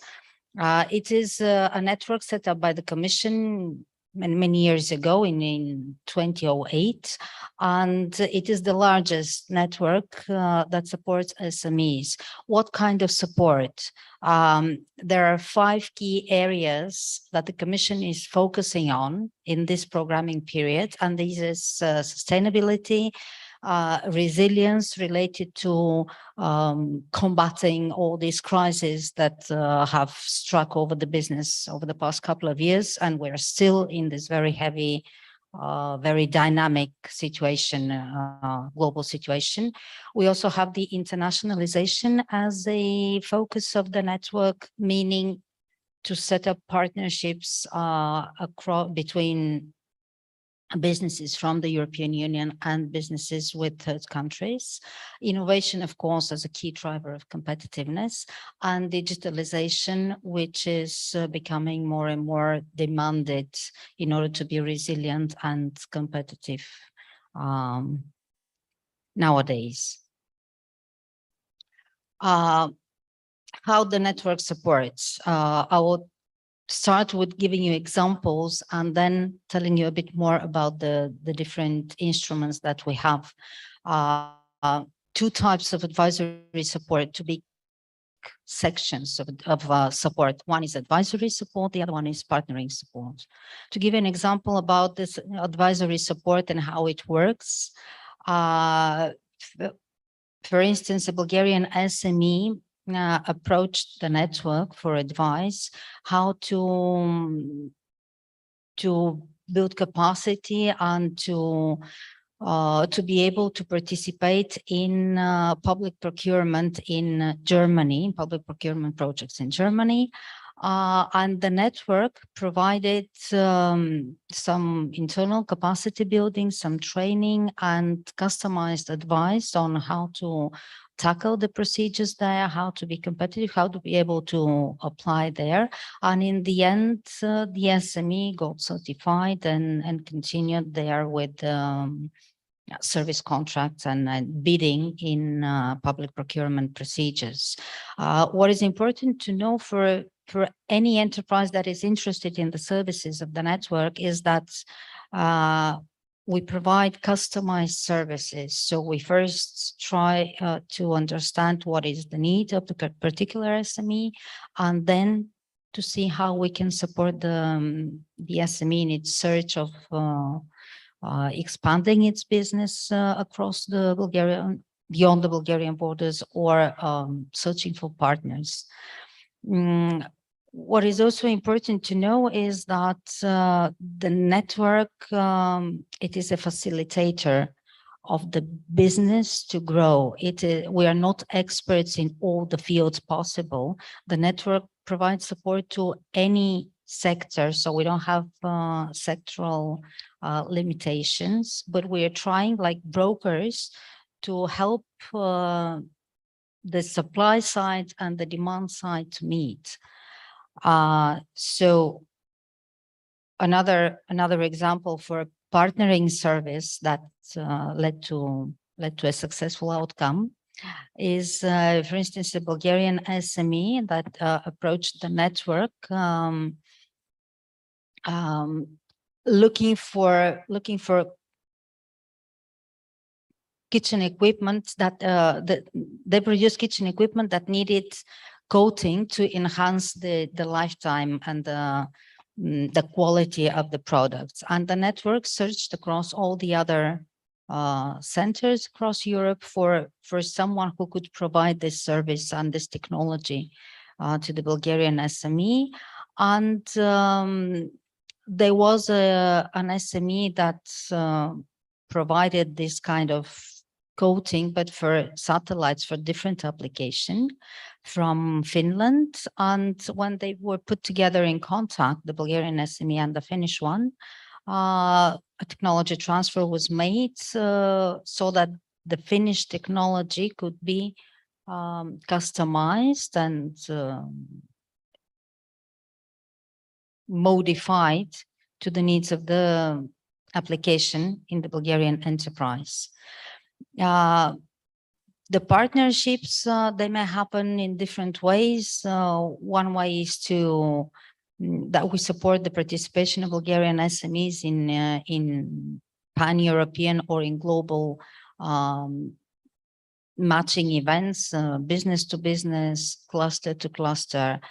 Also, we provide individual partnering matching services depending on what the SME is looking. There is a big looking for. There is a big database where we post offers and requests, be it technology offers or requests, or business offers or requests, or research offers or requests for doing research and innovation projects together.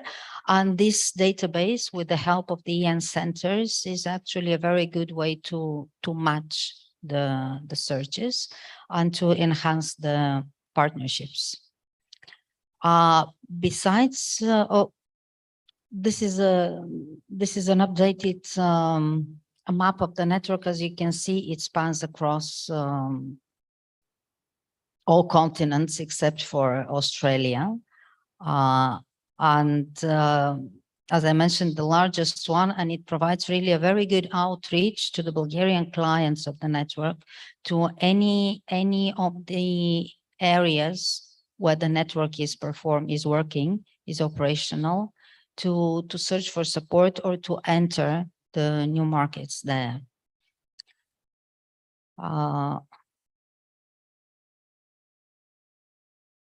The Bulgarian network is hosted by 12 organizations scattered across the whole country. It is composed of business clusters, innovation clusters that we have in the network, the Digital Innovation Hub, Burgas, a couple of chambers of commerce, the Sofia Tech Park, the Regional Innovation Center in Gabrovo, and it is coordinated by the organization I work with, the Applied Research and Communications Fund, and its consultancy arm called Eic Consulting. So any SME could approach the network, be it contacting the regional node that is in proximity to the SME, or contacting any of the partners in the network, depending on their profile and the topic. Oh, sorry. How do I get back one slide? Yes. The Horizon Europe was already introduced by the speaker before from the Ministry of Education and Science. I would just like to highlight a few messages for SMEs to take account of, because when talking about Horizon Europe,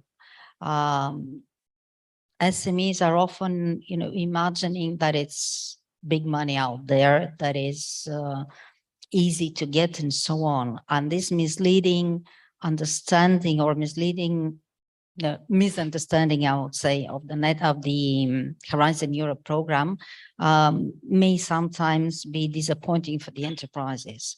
So the network is one of the key instruments, where the key institutions where the SME could go and try to find the right steps when looking for funding.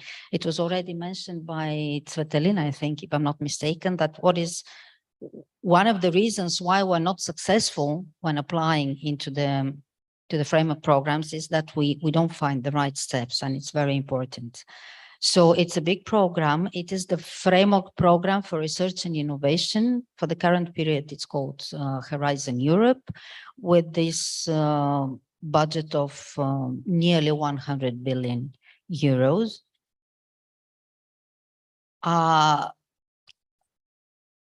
It translates the European industrial strategy, the new one for the current programming period, into particular support measures that may lead to results with the SMEs.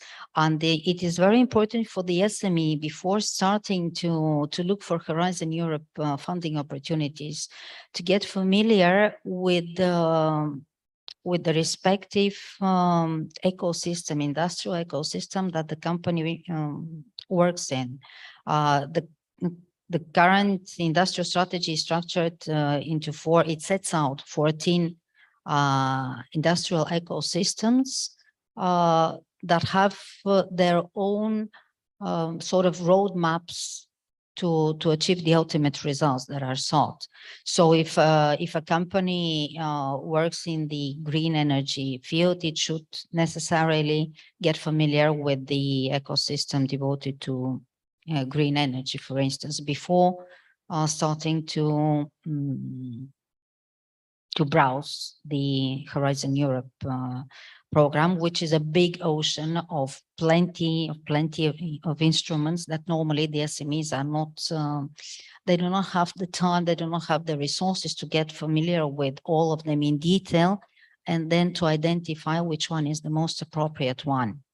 For the Horizon Europe, the most interesting parts for SMEs are the Pillar 2 and Pillar 3 with the EIC, the European Innovation Council therein.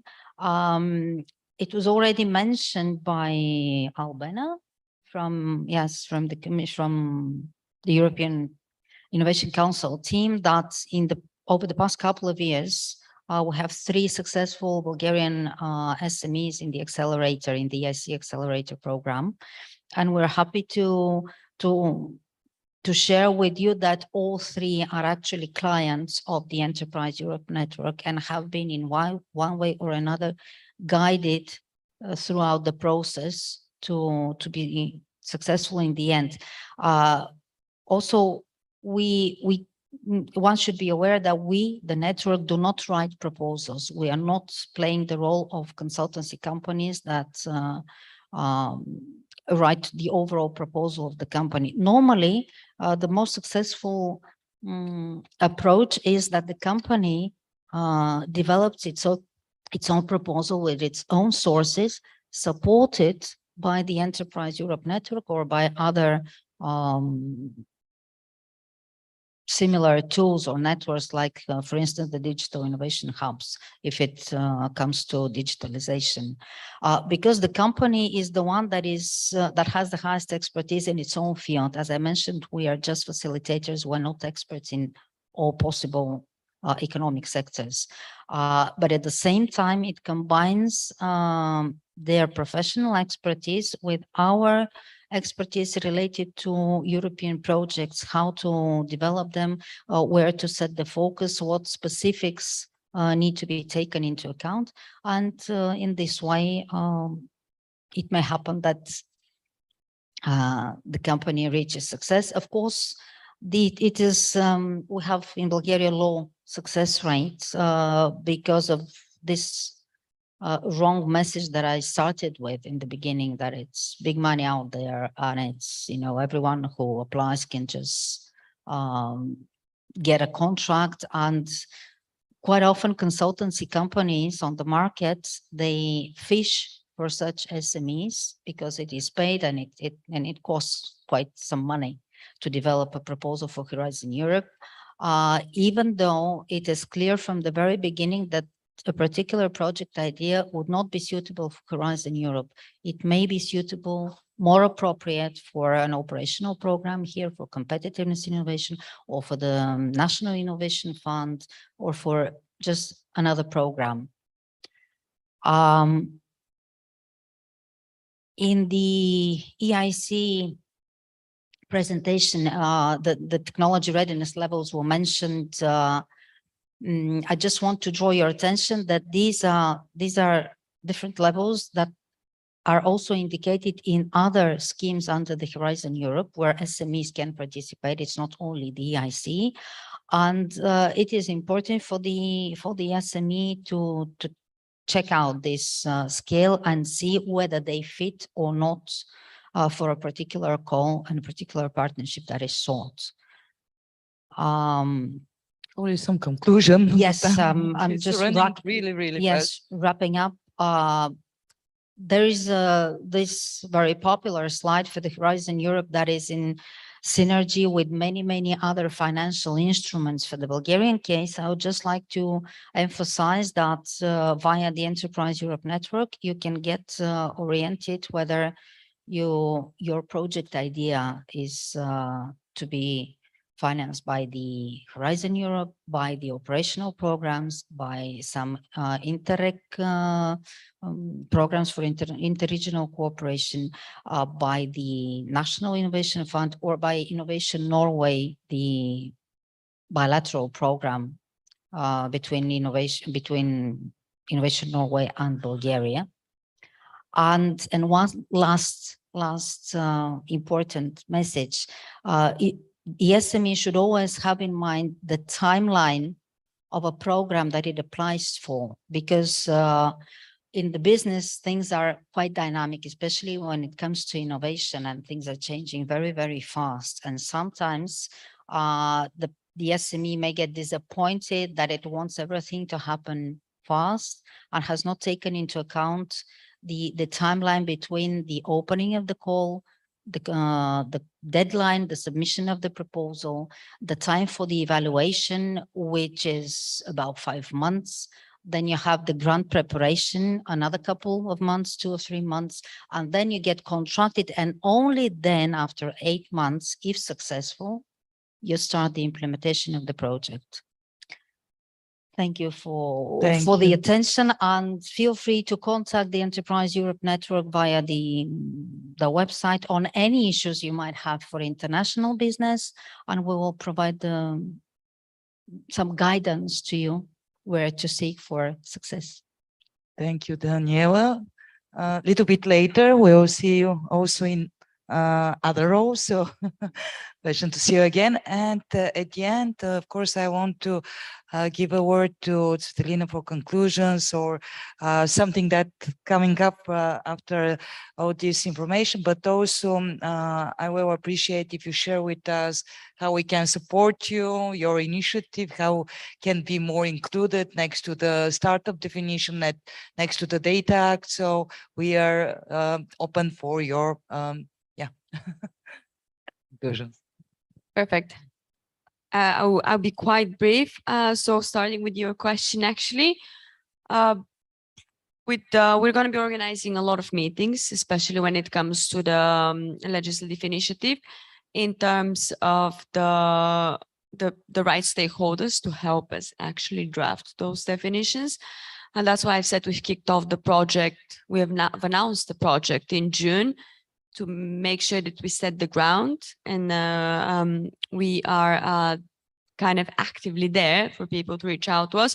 So don't worry, we're going to stay in touch, especially for that, because we've heard many versions. And also we're working quite actively with our association, like the Pan-European Associations for Startups. So to be honest, the feedback that we're getting from them for Bulgaria is quite impressive, actually. I think it's interesting to share and for the audience to know that. Commenting on the 3 panelists now, like I think everyone saw like the complexity of what we've spoken about, like how many actually options and opportunities the EU is offering, but sometimes the procedures are rather complex. I would just like to say a few remarks. I think Ms. Jonkov was very detailed in her presentation just now.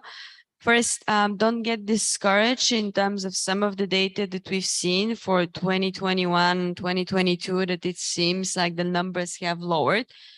This is an outlier timing period. This is just post-COVID. So this is not a good reference point. That's one of the main things from all the data we've seen. I wouldn't take it as a representative reference point. And second, final remark, all those programs, all the funding, all the opportunities and the support that is going to be focusing is going to be based on being green and digital in the next 10 years. That's how our policies and how the criteria are set up. Even the Recovery and Resilience Plan, those so important fundings provided to the European economies post-COVID, more than 50% of the funds there have to be dedicated green and digital. So don't underestimate the importance the EU is putting on the sector, not only in terms of policy support, but also funding support. Thank you. Thank you a lot. Big applause with this amazing panel is finished. Thank you for all our lovely moderators and lectors. So please take your seat. And now our program continue with the presentation of Luba Zheleva, who is the Director of Tourism and EU Funding in Primorsko municipality. So Luba, welcome on stage.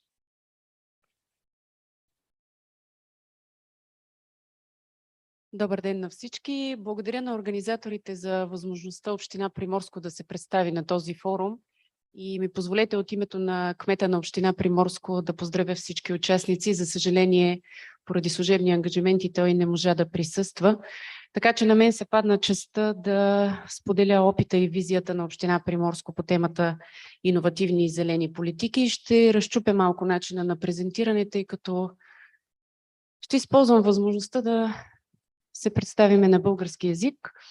Радвам се, че виждам много съмишленици в тази зала и експерти от различни сектори, които са водени от една обща цел, а именно да подпомогнат устойчивото развитие на България чрез съвременните научни достижения в областта на науката. Това, което избрах да ви разкажа днес, е за нашия положителен опит с Atlas AgroScience, производител на многокомпонентни органични биостимуланти. Техните продукти са изключително подходящи за използване в градско озеленяване, цветарството и аграрния сектор. Община Приморско е курортен град, който през летния сезон се радва на висока туристическа посещаемост, като характерно за нашите посетители, че прекарват огромна част от престоя си на открито. Освен на плажа, в разходки, отдих и развлечения навсякъде из нашия град. Именно за това обединихме усилия с екипа на иновативната компания Atlas AgroScience, за да работим още по-ефективно в щадящ за околната среда режим. И положителните резултати са на лице. Днес локалната екосистема на Община Приморско е по-зелена, устойчива и чиста. Какви са предимствата на използваните от нас биостимуланти на Atlas? Това е патентованата безотпадна технология на продуктовата гама на Atlas, която постига бързи и високи резултати в озеленяването, намалява риска от отравяне на почвите, намалява директните и индиректните паркови газове, възобновява структурата на почвата, допринася за зеленото и устойчиво бъдеще на нашия град, дом и общество. Иновативните продукти гарантират максимална оптимизация на бюджета, което е изключително важно за една малка община като нашата. Някои колеги в местната администрация ми зададаха въпрос дали не е прекалено амбициозна общата ни цел с Atlas Agro, да променим краткосрочно цялостния облик на зелената система на нашия курортен град. Моят отговор е категоричен. Правилните решения за града не трябва да струват скъпо нито за общините, нито за природата. Днес повече от всякога ние търсиме решения за природата, които да са базирани на новите технологии. Градът ни се развива с изключително динамични темпове в последните години и ние дължим на нашите съграждани иновативни, зелени, интегрирани с природата решения. Така че радвам се, че Община Приморско откри своя успешен партньор в лицето на Atlas AgroScience, така че да можем заедно да превърнем Приморско в град с добавена екостойност за нашите жители, гости и туристи. Благодаря на всички за вниманието и пожелавам успех на следващите участници във форума.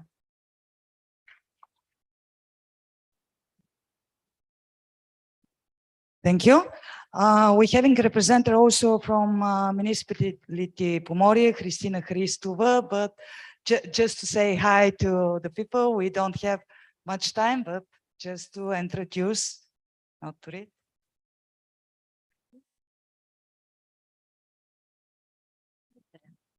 Уважаеми дами и господа, за мен е удоволствие и привилегия да представя добрите практики на Община Поморие на подобен висок форум, посветен на устойчивата спин-оф екосистема и култура в България и Европа.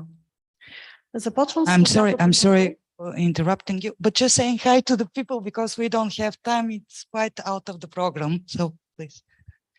Започвам с познатото мото "Мислете глобално, действайте локално", което се стремим да прилагаме всеки ден на територията на община Поморие. Водени от него, насърчаваме иновативните проекти на местно ниво с глобална значимост. Okay, thank you a lot. Big applause. And go having 2 minutes rest and coming back to the next fantastic panel, which is female entrepreneurship. So stay tuned. In 2 minutes, we are back.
Okay, we're back with quite exciting for me panel and topic, which concerning the female entrepreneurship when it comes to a spin-off.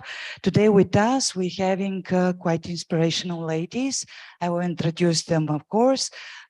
Together with us, it is Elena Nikova, who is joining us online, Alexandra Velkova from Atlas Agro, Maya Manol, Milanova, Managing Director for Logistics, Associated Professor Agata Manova, and Veska Bakwarova. So hi ladies, I will join with you for a great discussion of what are the challenges and opportunities when it comes to a female entrepreneurship.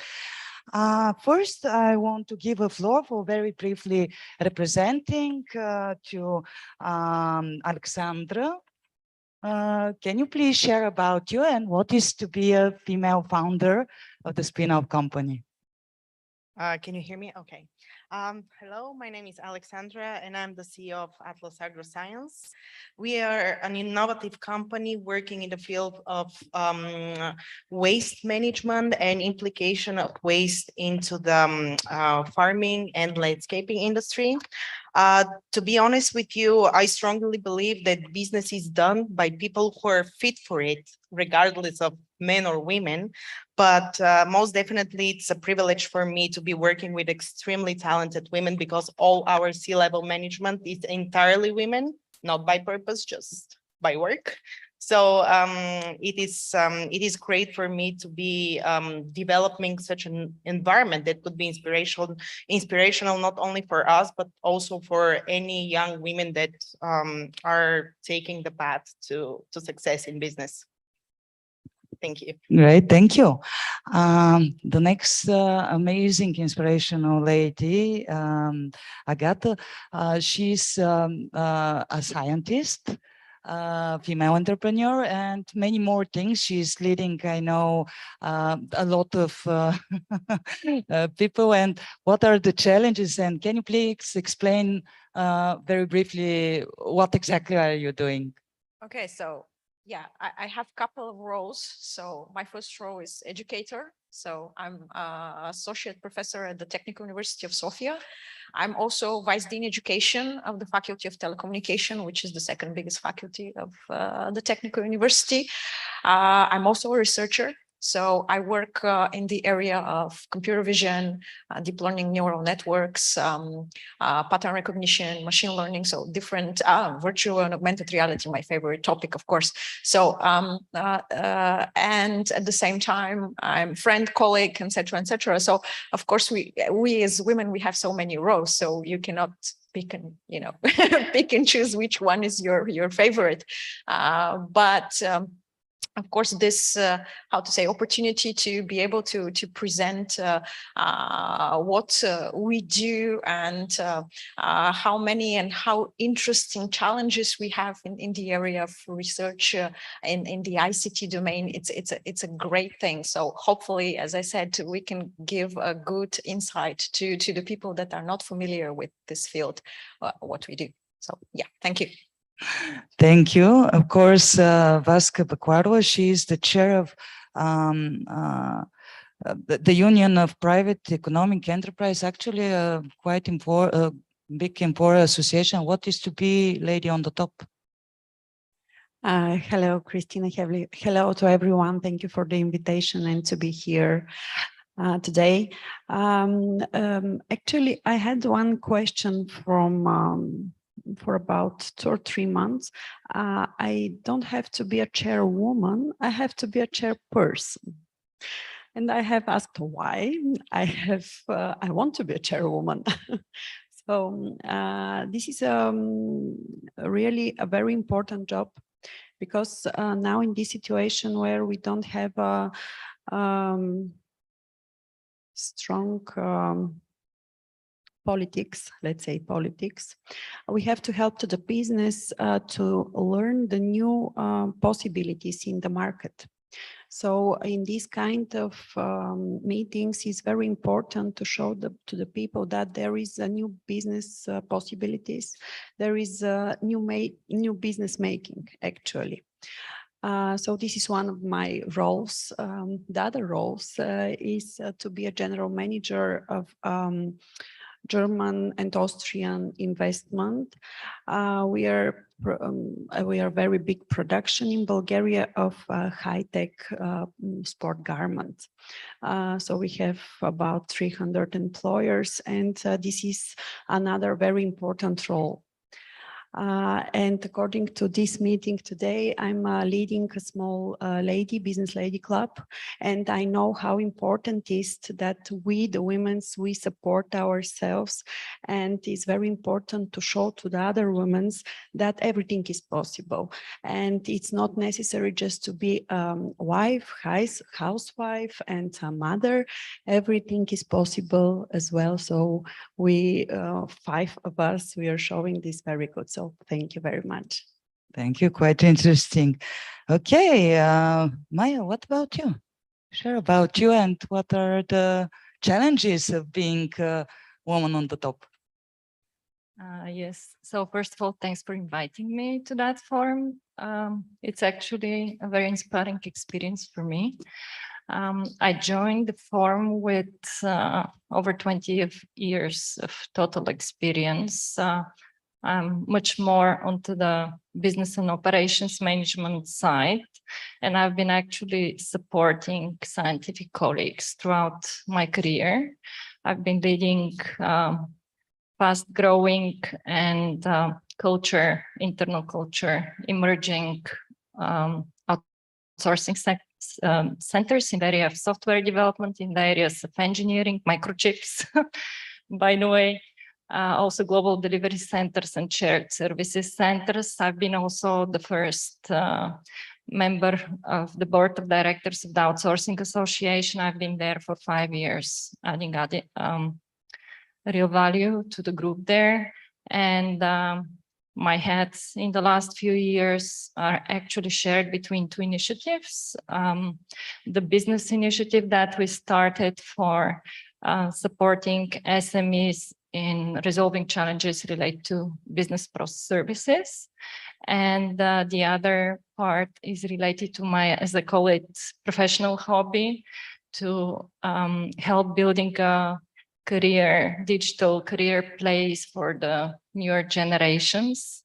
And that's now just in the start of its process, but yeah, it's very inspiring. And just the last note in the introductory part, throughout those 20 years, I've been exposed to excellent women leadership examples. And it also happened that I turned into such for a few colleagues already that came proactively to share that. So it's actually a great opportunity for us to really start exposing the idea and continue speaking more and more about that. Great, thank you. I know that online together with us is also Elena Nikolova from CEO Angel Club. Oh, hi, Elena, because as you see, so far we're showing the entrepreneur female scientists, managers, me again, of course, and the investor profiling actually is missing a little bit. So pleasure to say hi, and please very briefly introduce about you and your activities. Hello, everyone. It's a pity I'm not there with you. I'm in Sofia and it is raining here, so I really envy you. Yes, my name is Elena and I'm coming from the entrepreneurial background. I have co-founded the company a few years ago, and since last year, I'm a community manager in CEO Angels Club, which is the wildest, not the wildest, but the widest network of angel investors here in Bulgaria. And our mission is to support startups. I'm very passionate about female entrepreneurs, and I'm trying to work towards increasing the number of female investors here in Bulgaria. And I strongly believe that if we want to have more female successful entrepreneurs, we need also to have successful angel investors, successful women in venture capital funds. These 2 stakeholders are interconnected. And yes, this is it about me in short. Great. I remember in one conversation with you, you were mentioned quite curious example about the bias question when it concerned the valuation of the startups, and when it's come to interview with a female startup, those biases was quite, let's say, scandal. So can you please share this story? Because I believe that this is something to start with as a discussion. Yeah, of course. There is, I think it was a very popular research made by Harvard Business Review, and the research was about how investors are asking questions to female entrepreneurs and respectively to male entrepreneurs. And the analysis was on, it was a linguistic analysis, what kind of words the investors used and how they framed the questions. And what they found out is that when investors are asking questions to female entrepreneurs, they are kind of assuming that the startup is going to fail. And when they are asking questions to male founders, they are structuring the question in a way that they presume that the startup would succeed. So, for example, a question that might be related to success or failure to women will be asked, for example, in a way, why do you think you're not going to fail? Whereas the question to the male would be, why do you think you're going to succeed? And I was really struck by this research, and what I believe is that usually biases are deep inside ourselves, and sometimes people don't understand this. I don't think that male investors are doing this on purpose, and of course this is a generalization, but I'm always trying to stress on this because I think that we need to speak about it, we need to not ignore it, and in this way we are going to recognize it when it happens. Thank you. What about you, Alex, as a female founder of the great Spinoff? Did you have such a problem or example that you can point out? Or probably it could be, I don't know, to supporting you to be a female, not sure. To be honest with you, I might say that I'm lucky that I've never been in such a situation. And to be honest with you, I will never allow such a situation. As I said, to me, we should be based not by the words, but by the actions we do. So, I mean, why would somebody question my abilities only because I'm a woman? I mean, we are proving, and I'll share with you a great statistics that for the past couple of years, it's showing that the number of female founders of companies from 2019 to 2020 has more than doubled, which means that in 2020, double more women have founded successful company than men, which means that we are cut for the job. We can do the job better. And right now, there is also research showing that women are starting to earn more money based on the fact that they're working the same jobs as men. So I think it's more like a generational thing. And I think we are entering an era where people are more open-minded, where they are, I mean, they judge by, as I said, your actions. And the problem here is that the story that was shared is that I think the number is 98% of the people taking financial decisions are male.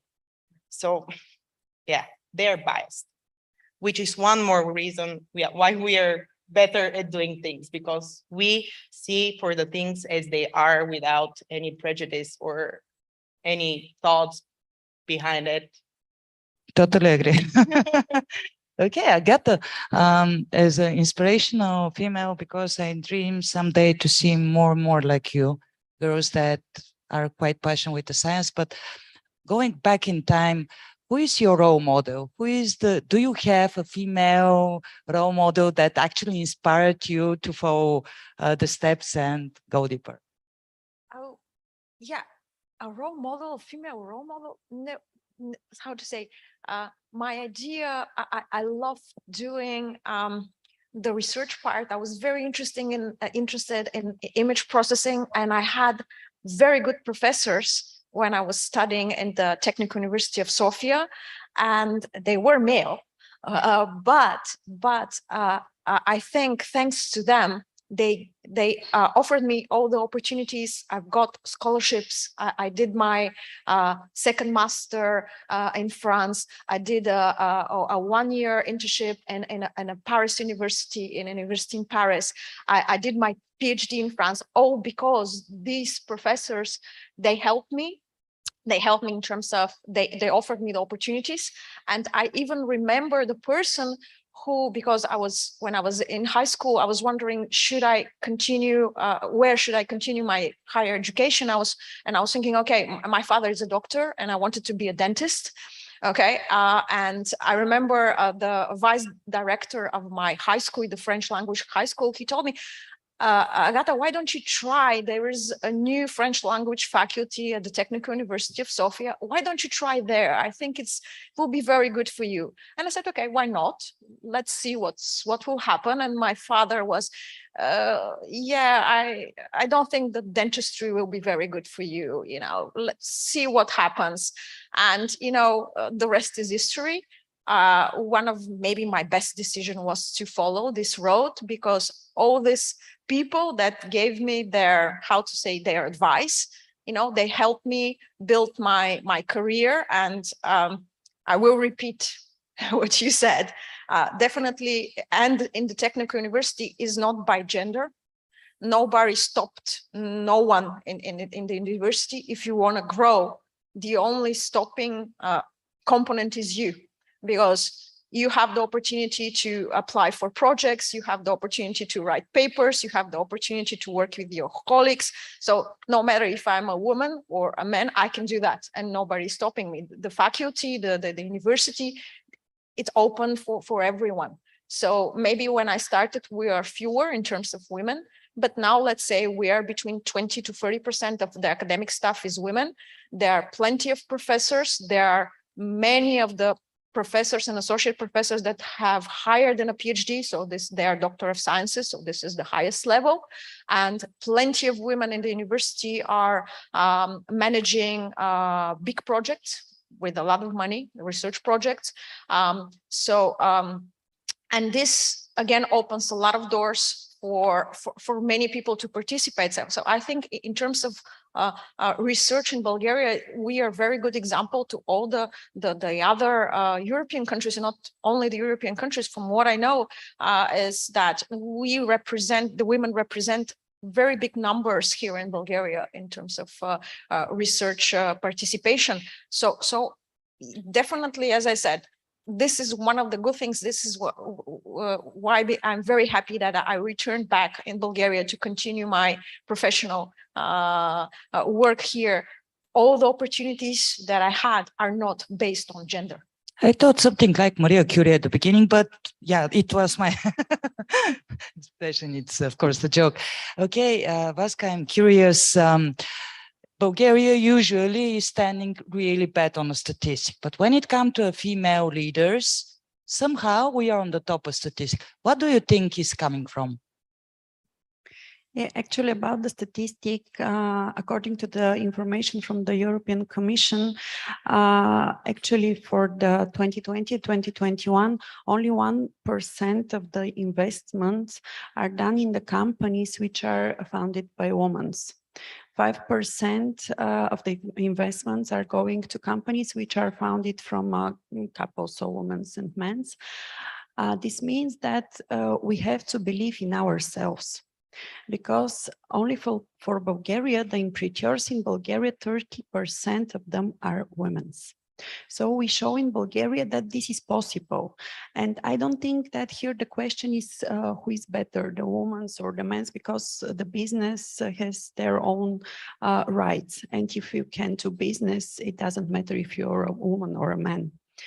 I think here in Bulgaria, we have shown that it's not necessary just to be a housewife or a wife, and you can do everything just better. So that's why I think if we support each other in really in a high way, we can show that we can do everything in a good way. Yeah, actually, I always was wondering why, when there is a boy and girl in the family, the boy is quite smart and the girl is so pretty. So probably starting from there could be a good changes. Okay, Maya, I'm wondering, what are the major challenges of being a female entrepreneur? Probably the first one is that we are unfortunately very few still. And while I do support the statistics that we're at the top and we can be happy, still it's only when it comes to the first leadership level, to team leaders, it's only up to 35 or 40%, depending on which statistics we would refer to. That are by female. Then when we go to the middle management layer, it's 20 to 25% that are female.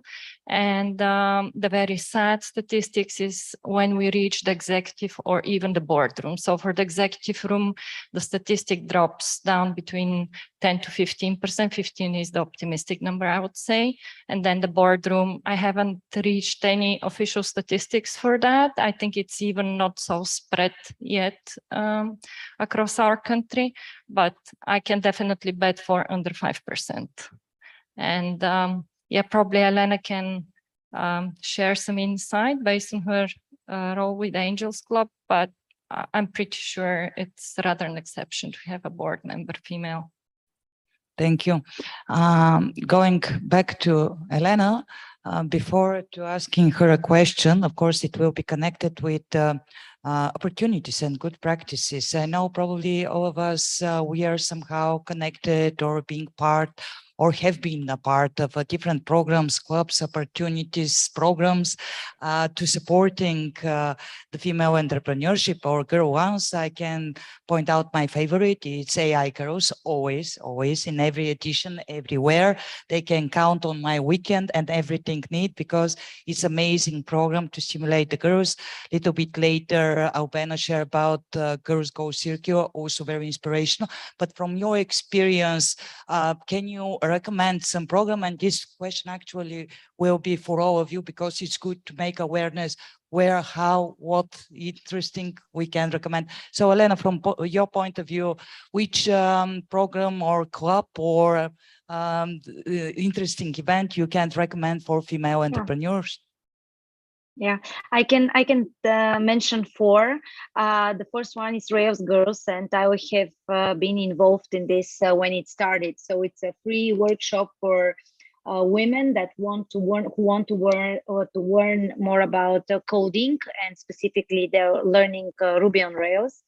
It's a project that started in Finland, and now there are more than 15 editions here in Bulgaria, and I really love this event. The energy is amazing. There are women from all ages, and because I strongly believe that STEM and ICT skills are connected with entrepreneurship, and if we want to have more successful women entrepreneurs, I think we need to dig deeper into this sphere. The next one is Female Entrepreneurship Bulgaria, which is a non-formal group. I have been part of I have participated in the foundation of the organization 2 years ago, and it's a Facebook group where more than 200 women are there, supporting each other, helping each other, promoting their products. So we started a podcast, we wrote an ebook on female entrepreneurship. So also the women there are amazing, and they're super positive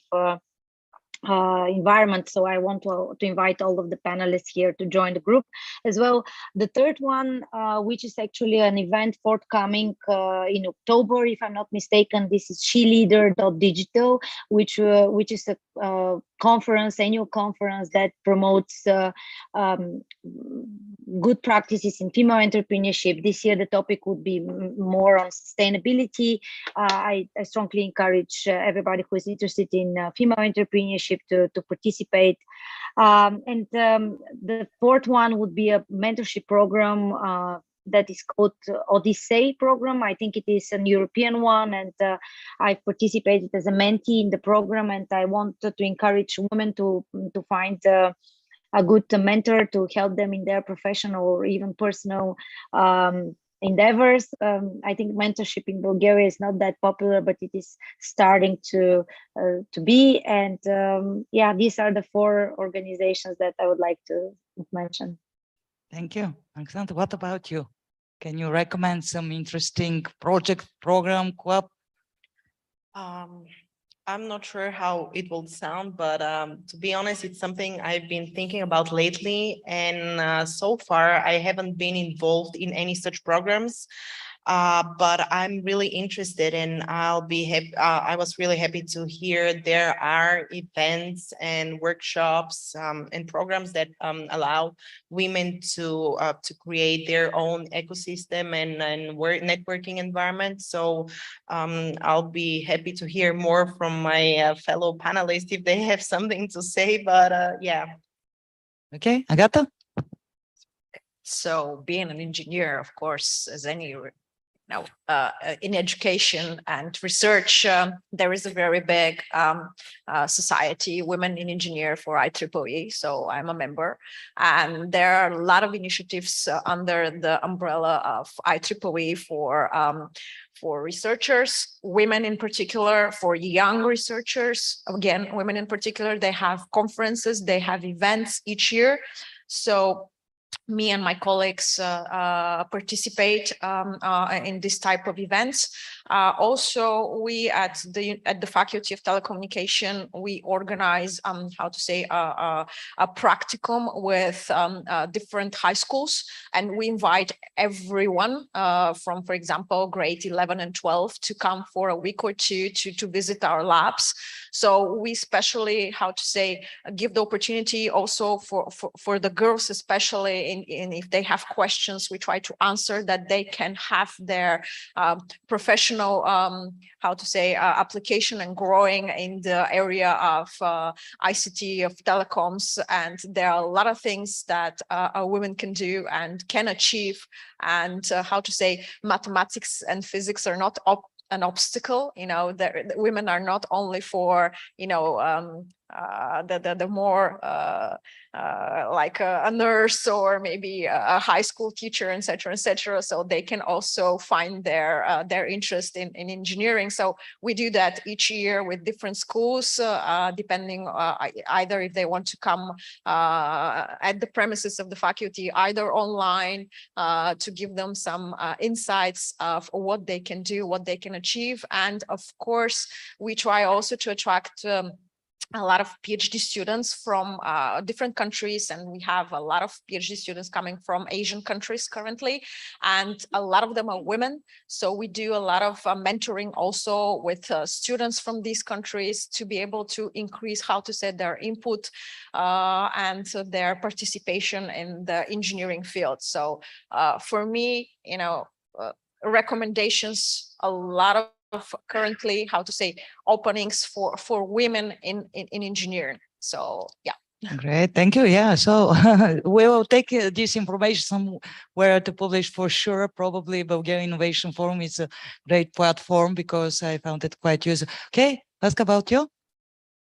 There are for sure a lot of programs. I'm a mentor actually in our business mentorship program now for second year.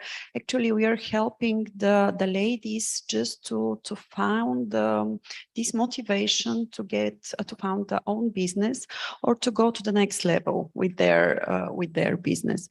And I think this is very interesting for them because you show them that the business is not a bad word.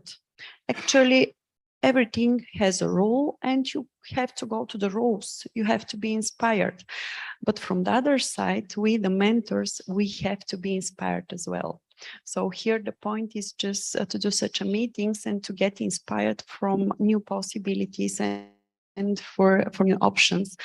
But here actually we can say it's good to be a mentor, and the mentorship programs are very important just to show to the people how are the things in the reality, not only in the books. Great, thank you. And Maya? I definitely cannot compete with the list from Elena. I can share a different view, that additional view that from the large corporates, there are plenty of in-house initiatives that are global and that they encourage more and more girls and into the scientific fields and into the engineering software fields and into the leadership field. And I also would like to bring a perspective that it's important to continue the fuzz, to create more and more motion around that topic, but also to start speaking about that in every possible channel, starting from the schools. Because in my view, the biggest gap that starts is really from school. There is very good practice in the high schools that they still continue bringing quotas, equal opportunity for the number of girls and boys. And we see that actually the grades, the scores that they enter with differ quite a lot between the girls and the boys, but that's not a criteria, but it's still a factor that we need to continue supporting those quotas. That's one. But then in high school programs, I think that we have responsibilities to start talking to those students and to start speaking about entrepreneurship, to start speaking about inventions, to start speaking about all the interesting stuff that happens in the real world, how they can make a difference. They need to be brave, they need to be experimental in their thinking, they need to be curious in reading, and all these nice features that they don't dare to start doing until they become 30 or they reach the mid-age crisis. And they say, okay, what am I doing here, right? Thank you, thank you. And something to finish this topic, of course, next to Maria Gabriela at May this year was established Female Founder Association, which consists of female founders from all European countries. So it will be gladly to join you next to this initiative, because I'm sure that a lot of great upcomings will come. Ladies, it's absolutely amazing, comfortable, calm, and inspirational for me being here with you. Unfortunately, the time is always running really fast. I hope that we'll continue with this very fruitful discussion. Thank you a lot. Big applause for the female ladies and inspirational female roles. Thank you. Okay, our next panel is quite interesting also. It's the first part of the community builders. In this first panel, we will speak about the 4th digital innovation hubs, which were approved by the European Commission. I want to invite on the stage Svetlin Iliev, who is the director of Trachea Digital Innovation Hub. Svetlin, can you please join me? Okay, together with us, but online, will be also Rumiana Grozeva, who from the European Digital Innovation Hub Zagore, Mariana Hamanova, Director of the Cleantech Bulgaria, and Svetlana Boyanova, Director of AgroHub. So I hope that the technical teams will include the participants, starting with Rumiana Grozeva. Okay, meanwhile, wow, Svetlin, a great achievement. Those last 2 days, we mentioned from time to time digital innovation hubs, and finally, we can see what exactly are the digital innovation hubs and what to expect from them. And most importantly, so far we're discussing the synergy, how those 4 digital innovation hubs will work in a synergy, and of course, supporting the spin-off community. From the technical team, I want to ask, do they manage to include Rumiana? Hey, Rumiana, pleasure to see you. Hey, yes, hey from Washington. It's nice to be with all of you. And I'm really thrilled to discuss with all of the colleagues from another 3 digital innovation hubs what we could do for the community, for the ecosystems in Bulgaria, and not only. And thanks for inviting me in this conference. Okay, great. So we are quite passionate to understand more the DIH Zagore. So can you please share more? What is those digital innovation hubs? What are the major activities that you plan? And of course, yeah, to represent how the hub will supporting the innovative companies. Thanks for these questions. Actually, all of the hubs should work in one common framework. I mean, the activities are preliminary defined by the Commission. We should support the digital transformation by 4 main activities. Training in digital programs, digital skills, advanced skills, of course, supporting test before invest activities by the companies, by the joint initiatives between the universities and private businesses, and to support the building of entrepreneurship and startups ecosystems in the regions that we are operating, but not only. We should work with all of these more than 100 digital innovation hubs network in Europe, and of course networking and matchmaking, because this really great approach. If I should come back to the Hubs Zagore main area, it's clean energy, clean technologies, and more specifically the clean hydrogen, and how it could be developed as industry, as appliances in different industrial fields, not only to be used in the chemical industry, but also in such kind of cars, and how to develop the digital solutions to be managed, because hydrogen is something, let's say, relatively new in its many field of possible appliance. And yeah, this is the main focus of Zagore. But as I know, Chris, sorry, Svetlana is in some really short time, and probably should be good to go to her, and much more the Agri Hub is very important, because all of us would like to have quality food on the table. And, thank you. Yeah. A great discussion is coming up, so don't worry. Stay on your seat. Okay, the next participant is Svetlana Puyanova, director of the Agro Hub. So, Svetlana? Yes, hi, can you hear me? Hi. It's fine, right? We are hearing you, just expecting the technical team to showing your beautiful face. Sorry for the, oh, yeah, I saw you.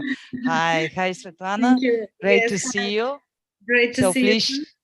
Please share about the Agro Hub. What is the activity? What is the plan about the development of this hub, and of course, how it will support the startup and spin-off companies. Yes, thank you, Christina. Thank you for inviting me to this international conference. It's always a pleasure for me to participate in such events. As you said, I'm chairperson of Agro Hub. This is a digital innovation hub for agriculture, established in 2019. As you see, it is before the call for the European Digital Innovation Hub. We established the hub because we realized the necessity, the real need for farmers to be supported in their digital transformation. In Bulgaria, Bulgarian farmers are absolutely the same like the other European farmers. And unfortunately, at the European level, it is established that really the agri-food sector is lagging behind regarding the digital technologies use. So Agro Hub applied for this European Digital Innovation Hub, and our project is called AgroDigiRise. And this project will build on the existing Agro Hub, and it is a consortium of some of the members of the hub And our big focus is, of course, agri-food sector, but we are going to support also the digital and green transformation in the region of Plovdiv, Central region, let's be honest. And this means that we have to support all the businesses in the region, not only agri-food. Okay, the special focus will be agri-food. For doing this, we will provide, as Rumiana said, access to digital technologies. It means that physically they will have access to some of the technologies, Internet of Things, artificial intelligence, robotics, and another key enabling technologies for agri-food sector. They will have access to, let's say, precision irrigation, satellite images to test what is this exactly in their holdings. Our partners are startups. Also Agricultural University in Plovdiv, the Center of Plant Biotechnologies and Biology in Plovdiv as well, and the Institute for Vegetable Crops in Plovdiv, as you see, a huge scientific support. Also, we have National Grain Association, some of more advanced companies like Technologica, and you know, we are trying to work like a very good team, all of these 14 partners. Of course, we are going to work with the other Digital Innovation Hub. I'm happy to see Svetlin there. And we are going to support the municipality of Plovdiv regarding the cybersecurity, which technology is, let's say, that was identified as important technology for the municipality. So more or less, we are going to do the test before invest service. We are going to train the farmers, but also the business in the region of Plovdiv with the support of Trachea Economic Zone. So we are going to make a lot of trainings, also some networking events as well. Also, we are going to use all the agricultural fairs and exhibitions, because these are the places where the farmers are going to talk to each other. Of course, we are going to give the service called access to finance. We are going to provide farmers who are interested with the drafting the project proposals under the Rural Development Program and CAP Strategic Plan in reality starting from the next year, but not also all kind of programs which could help for investments as well for the farmers. And actually the final, let's say, level, okay, national, sectorial, but also European level will help us to promote our startups, our companies in the European market. And also if we need something like technology to support our farming sector and also the business in the region, we will have access to our colleagues from other approved European Digital Innovation Hub. So this is like the summary of the activity, and we are planning to start 1st of November. So you can expect from us the tough work starting next year and the year after that. Thank you. Thank you, Svetlana. When do we expect to start activities and services of the DIGs? When they will start to act? We have to identify the date, but normally it should be as much as possible earlier, because you know, the first year we have to prepare the infrastructure for providing the services, and normally the year before after that, so into 2024, let's say, at the latest, we have to provide the service to beneficiaries. How do you see the cooperation between four digital innovation hubs? There is some, yeah. Okay. The technical team. Did you mention? Okay. Can you please share with us how you see the cooperation between the four DIGs? Is it the question? I will try again. Just a second. 2 minutes. Is it better now? Not really. Sorry, technical. I will expect to point me out when so.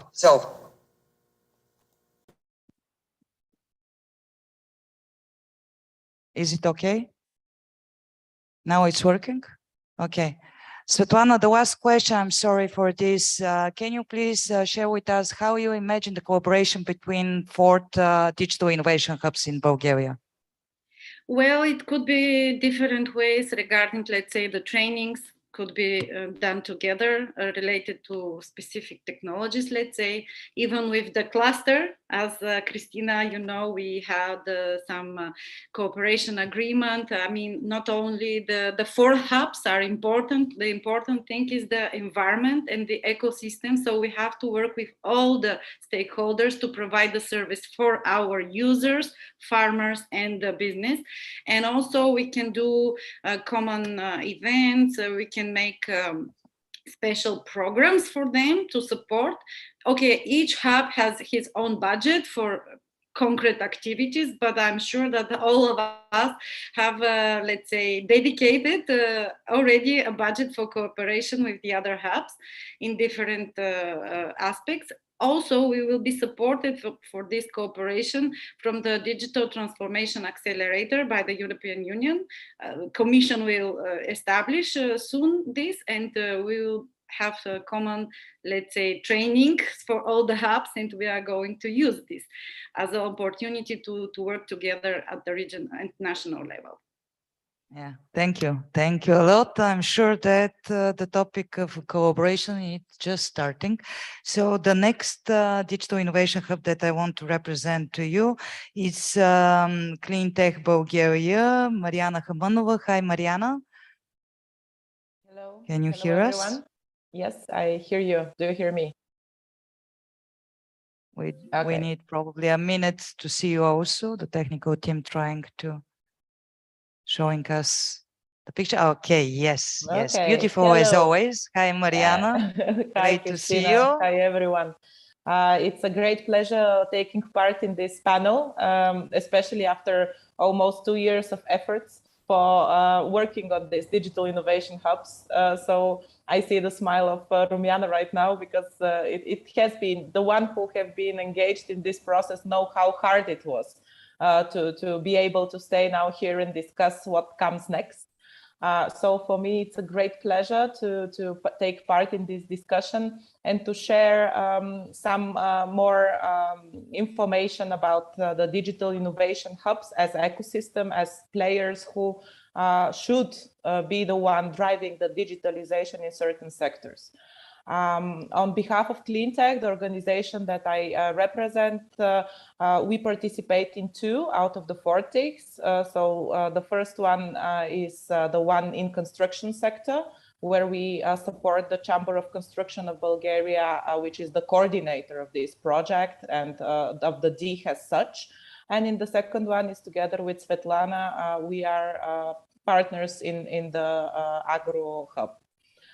So this gives us, you know, this different point of view from the sectoral aspects.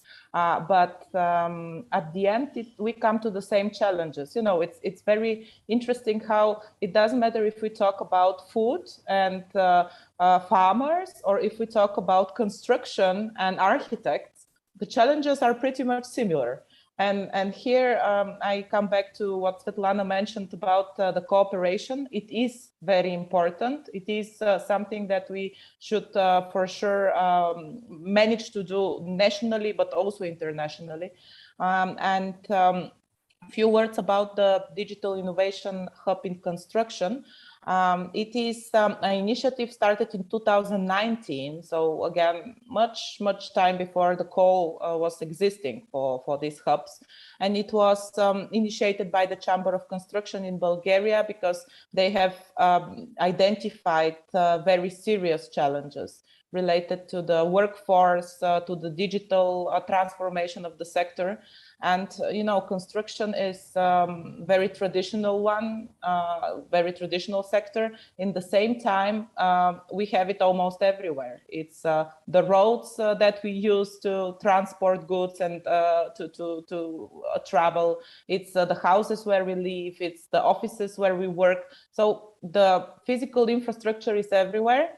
And now the question is how we will digitalize that and how we will turn it in a more manageable environment, because right now we live in the era of digitalization, but just imagine how hard it is to digitalize something that 60 years ago probably has even no the design schemes available in the municipality, or just kind of an outdated version.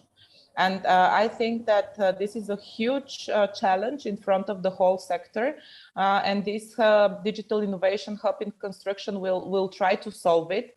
We have 11 partners on board. So the Chamber of Construction in Bulgaria is leading, but we have the Chamber of Architects.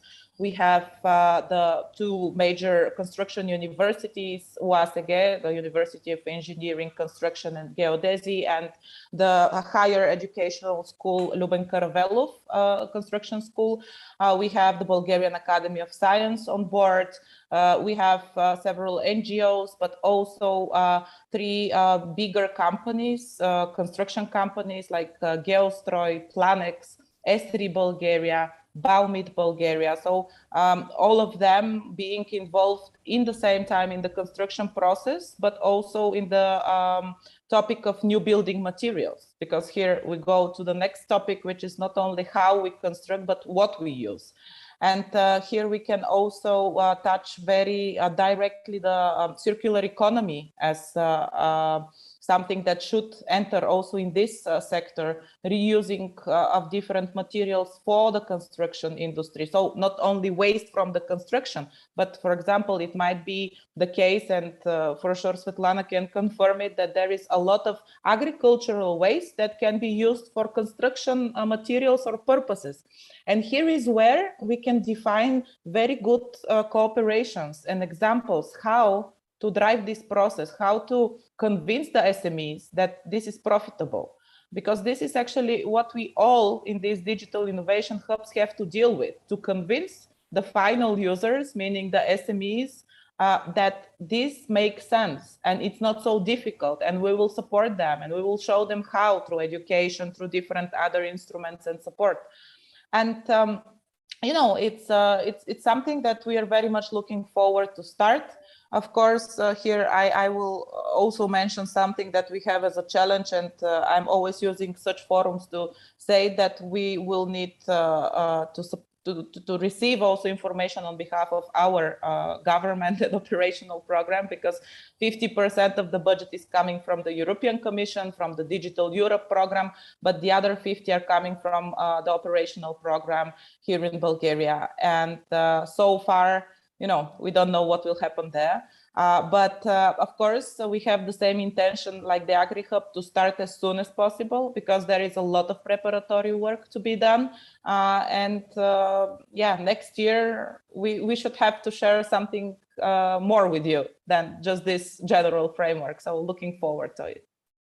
Thank you a lot. Actually, you answering all of my question. I need to think hard a little bit later, but now I want to give a floor to Svetlana Iliev, who is the director of Trachea Digital Innovation Hub. So Svetlana, share about your Digital Innovation Hub. What are the activities, the challenges, and what are the plans when we can actually expect these Digital Innovation Hubs to contribute to the ecosystem?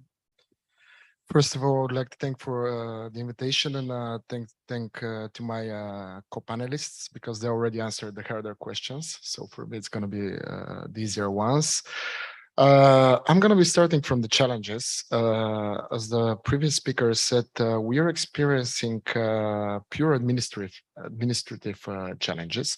I'm happy to see that there are members of the European Parliament here who probably can look into the European way of stuff and also encourage the Bulgarian administration to act in a more European way. Let's put it that way. But that's on the negative side. On the positive side, for me, first of all, on the cooperation. For me, that's going to become natural thing for all the hubs. As some of the panelists said before, that in Europe, it's all about green and all about digitalization. So I believe we're on the right path. Regarding Digital Innovation Hub Trachea, we have a very specific focus. We are probably the only hub in Bulgaria and in the region. We are not so much focused on specific industry. We are focused on technology, and that technology is cybersecurity. We believe it's important. I can give you an example why digitalization without cybersecurity, it's in a way meaningless. The news from this morning, apparently anonymous hacking group, most of you probably know about them, hacked the biggest Russian taxi company in Moscow.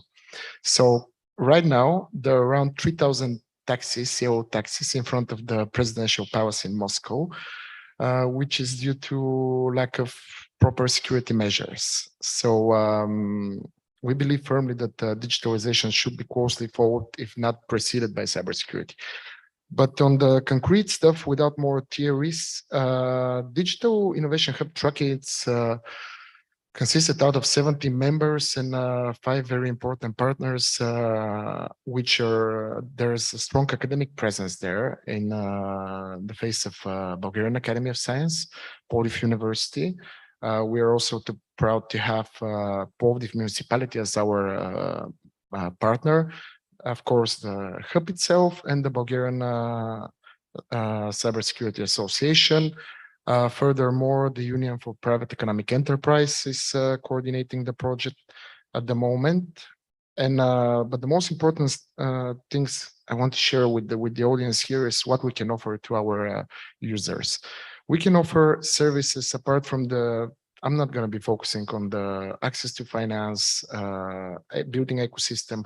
We all have to do it. We will partner in that. For me, that's not a big issue. It's going to come natural to us. The interesting things about our hub are the technical services we can provide to the users. Basically, they're in 3 categories. The first are assessments. So here we're talking about digital maturity assessment, risk assessment, of course, in terms of cybersecurity, vulnerability assessment. These are always different types of assessment, which focuses on the risk exposure of the different company or the product or the service itself. The different vulnerabilities that the product which is developed in the region or national level or the service might have and might be exposed to it. The second, we're diving more deep into the technology sector here.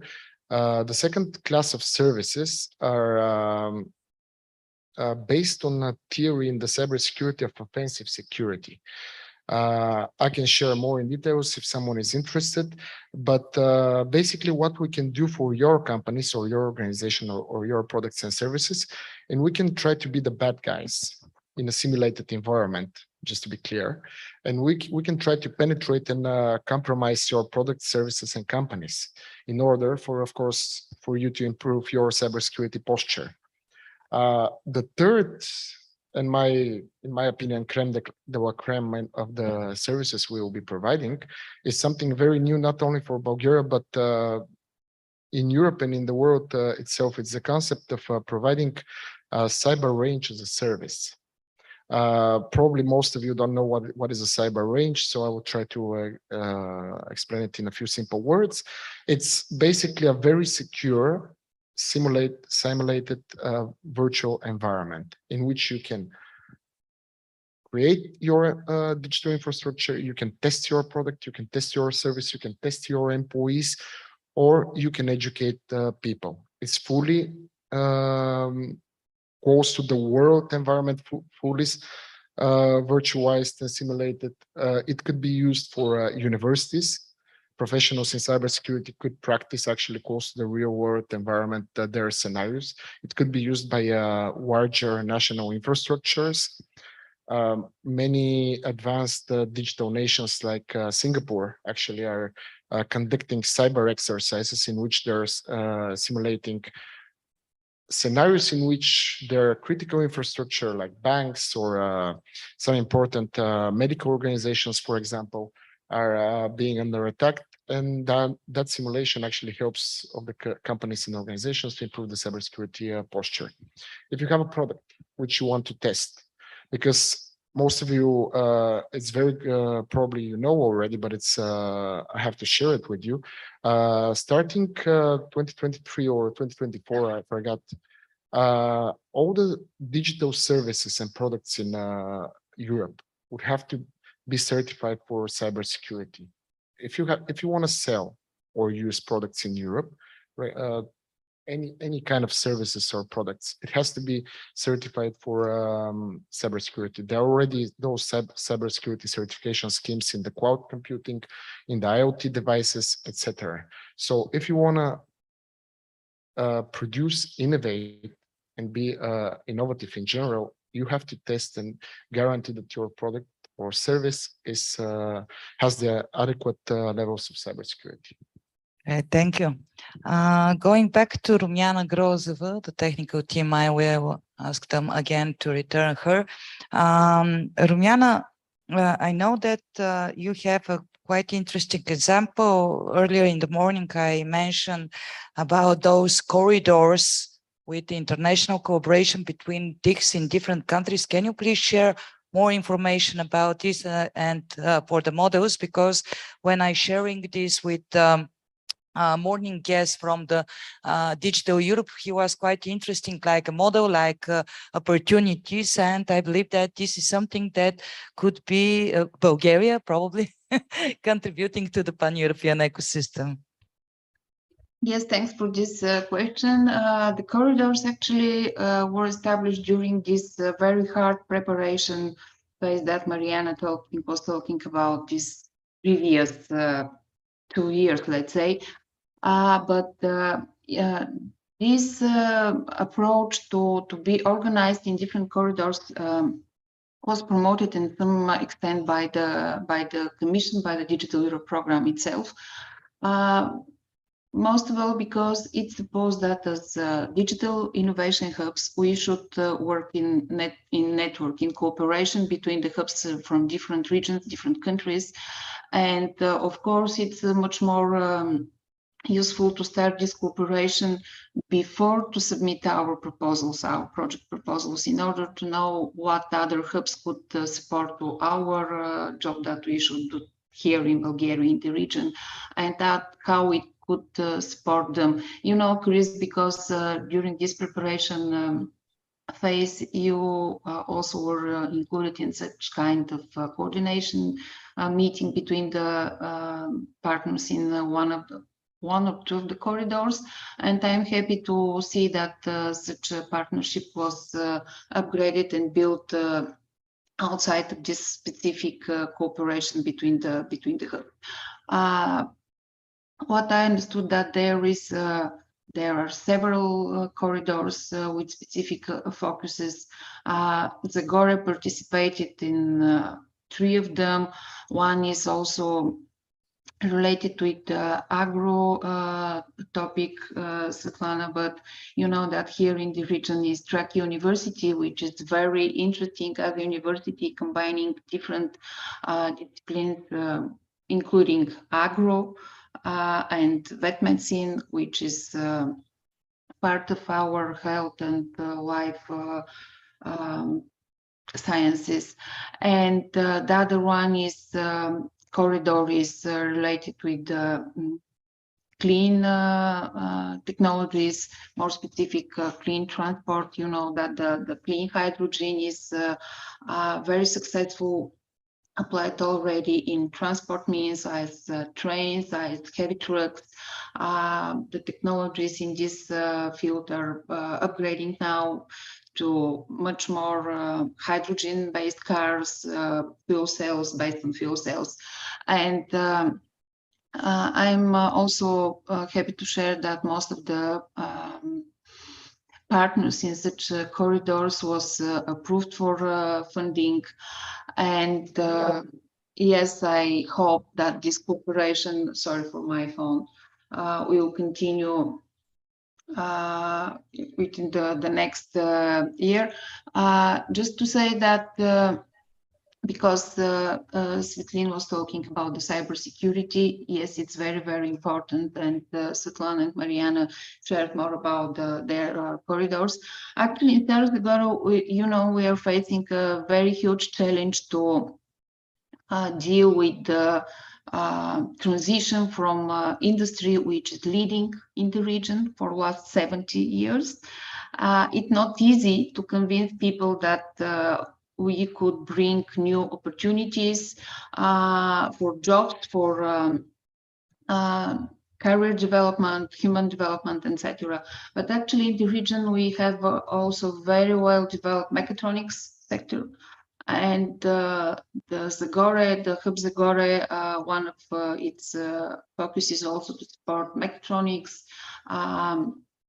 additive technologies in mechatronics, virtual reality, augmented reality also, in order to digitalize. But as Mariana said, it will not be easy, because yes, we're with some small steps introducing digital solutions as ERP systems, etc., but actually both for the companies or for the public sector, it's really huge challenge to start to work more digitally, not only because the gap in generations, because a lot of young people are working in private sector, not so much in the public, but this very fast transforming from one to another type of doing job, I mean digitalization, is not easy to be accepted by the public sector, which should be leading in some moments, I mean, to make the right policies, to prepare the right frame legislation in order to support this one. Mariana was talking about the circular economy. It's very, very important to be supported by adequate legislation framework to promote, to require such kind of approaches to be integrated into the production of building materials or something like this. It could not happen only because there is several very active organizations in Bulgaria which are trying to bring and integrate European and world experience in this field.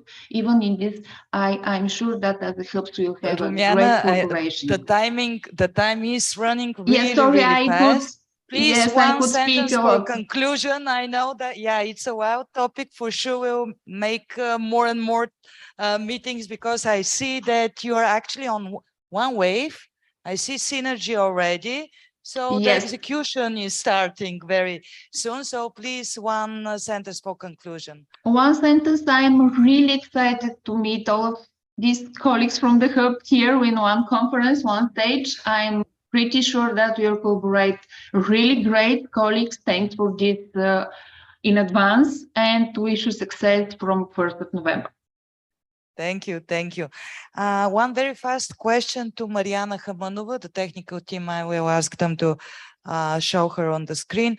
On a very practical point of view, I'm a company. I need your service. What supposed to do? And do I fit to the program? This is quite practical, but I know that, Mariana, you can explain quite well. So, yeah. Yeah, thank you, Christina. I think that each of the hub will develop these internal procedures once we start operation, but in a very practical mode, let's say, first of all, you should be engaged in a way with the construction. If we talk about the digging construction, so meaning you can be architect, engineer, you can be a construction company, or you can be a demolition company, or you can be a researcher working in the field. And willing to establish, for example, a startup, spin-off, or a start activity in this. So once you come to the hub, you should, in the first, fill in this digital maturity assessment that the Commission should provide us with, because it's the entry and the starting point of each process. And this exercise will be repeated 2 or 3 times in every year, let's say once per year. And in this way, we will be able to measure what is the advancement each participant, each SME that enters in the hub and start having some services will achieve after a period of time. So each of us, of course, each hubs have these 4 pillars of services, so they will be pretty much different in certain topics, but probably also similar from another point of view. And depending of this entry level of the digital maturity assessment, we will be able to identify which services, more educational ones or more test before invest type of activities, will be beneficial for this SME. And I think that this should be the process. Of course, now I have it very theoretically in my head, because we didn't really saw neither the digital assessment tool, not the next tools that the Commission should also provide us with, like the the innovation radar and some other features. But I imagine it pretty much similar, that we have a kind of a monitoring process, and we advise the SMEs to which services that the DIGs offer they can refer to. And this can be also cross-DIG, I imagine, because we will identify each of us different challenges and we can refer to each other. Thank you, Mariana. Lovely to having you here. And finally to Svetlin, again, from tomorrow, we're speaking about the European innovation, Digital Europe. We mentioned Data Act. Actually, when it comes to cybersecurity, the Data Act is quite emergent, I believe. So how actually the Digital Innovation Hub will be included next to this Data Act creation, and what it will be his connection with the Digital Europe as a whole, as a program? Specifically for the Digital Innovation Hub, we are also part of the so-called European corridors. The one in cybersecurity is run under the European Cybersecurity Organization, ECSUM, which is mandating. If you read the EU legislation, in pretty much all of it, whether you're talking about open data, whether you're talking about AI, whether you're talking about IoT, it doesn't matter, cybersecurity is present. I'm really happy that the Commission has chosen to focus its efforts on cybersecurity in Bulgaria. And on our side, maybe as the last sentence, because it's already lunchtime, and I don't want to bore more the audience.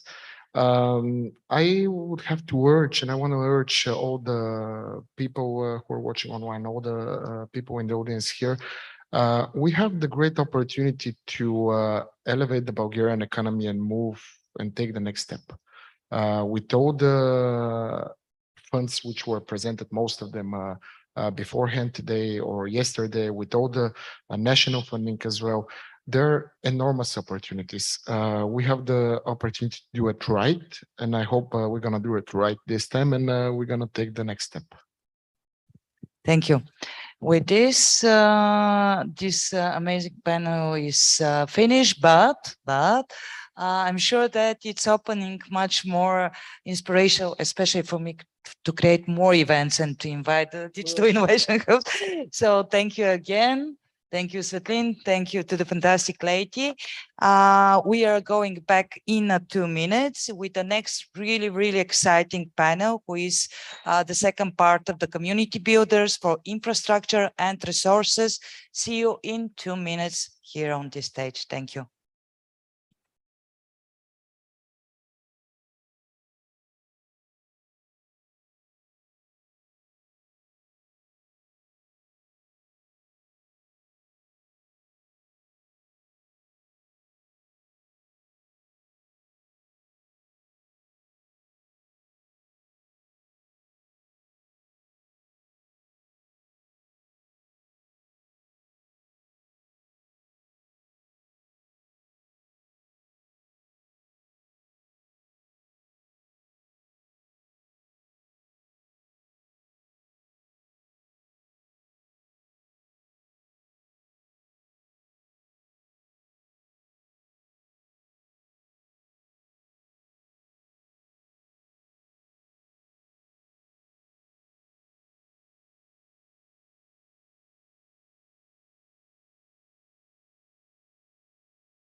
Welcome back. As I promised you, right now we'll have a quite exciting, quite interesting discussion panel, which is Community Builders Part 2, dedicated on infrastructure and resources. Together with me, again, Associate Professor Dimitar Nikov will support me with the question, because I'm really, really embarrassed by being in sitting with such great people, smart people, science people next to the table. So I will count on you to support me in the process.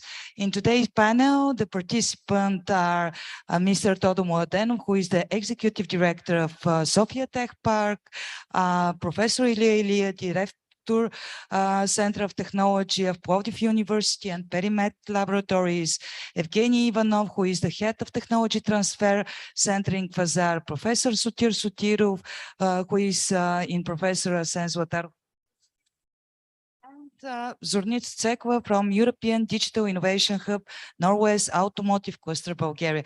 Welcome you all. I will just join you on the seat.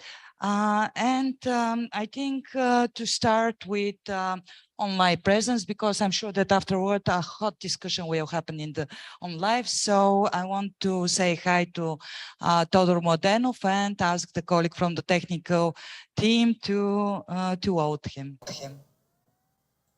Hi, Todor. Hi, Todor. Hi, Christina. Great to see you. You hear from me, right?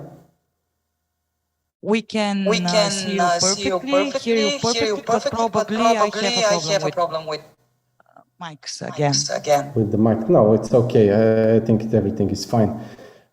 Thank you very much. Warm greetings to everyone in the stage, of course, and also the crowd in Burgas. I really miss coming to Burgas.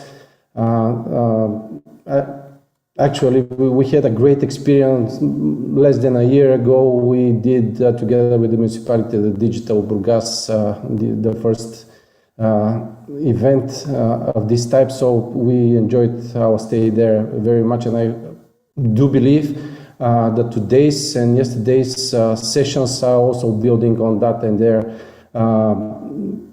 kind of promoting also Burgas and its ecosystem a lot those 2 days.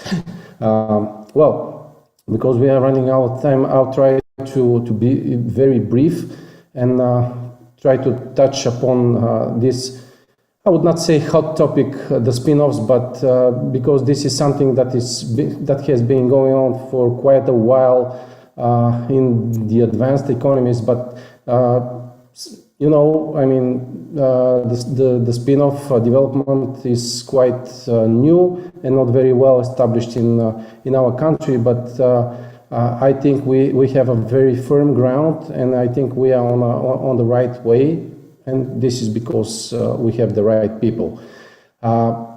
As I'm presenting one of the largest facilities in the country that is part of the innovation ecosystem, the Sofia Tech Park, I'll say just a few words about Sofia Tech Park and its recent activities and developments, which I believe will correlate to the development of spin-offs and what kind of, let's say, environment we are succeeding to build in order to, you know, to boost those trends. As it was mentioned, I think yesterday and a couple of times today, we have two fundamental approaches when we are building startups. Probably the more popular and recognized is the spin-offs coming from the industry. They are very popular. They have their advantages. They have their reasons to be so. But probably what we are more interested is the academic approach to developing spin-off. It is very classical approach. It is very well recognized, but still in Bulgaria it's not very well developed. Of course, nowadays we have quite a good examples of doing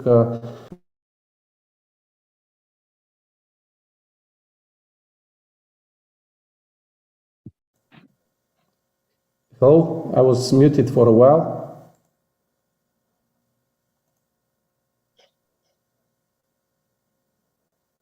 Hello? Yeah, we are here. Okay, because I was muted for a while. So moving on,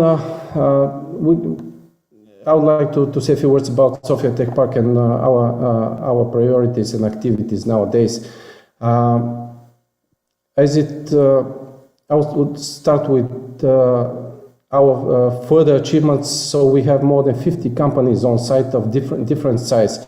You can meet companies with teams from 2 to 3 people up to few hundreds, and even internationals with more than 500 people on staff.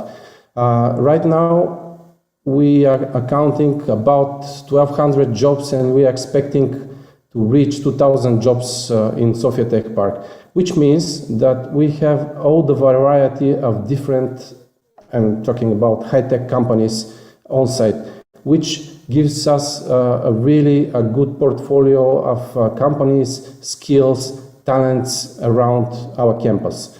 And I do believe this is because of the right infrastructure, or actually the right resources we have built back in the days. What I mean is the lab complex, the Congress Center, Jonathan Asov, the incubator, and recently the high-performance computing facility, Discoverer. So with mentioning all this, I would like to say that we are trying to cover the support to the whole innovation lifecycle. In the last, let's say, year and a half, never mind the COVID, we tried also to be very active in on an international level, especially with the Balkan countries, with Greece, with Turkey, with the countries from the Western Balkans, and especially in our international collaboration association of the science parks. Recently, our priorities are very well aligned and related to the development of high-tech companies and providing them with the proper environment and services in order to grow. Those priorities are the development of our R&D infrastructure and services, especially with Discoverer and its huge potential for providing services and simulations in different knowledge domains, but also different industries. We also, Sofia Tech Park is also participating in a digital. I'm sorry, Todor. Can you please one sentence or two for conclusion, because the timing is really running. We are a lot of people here waiting for a hard discussion. And please, two questions for conclusion.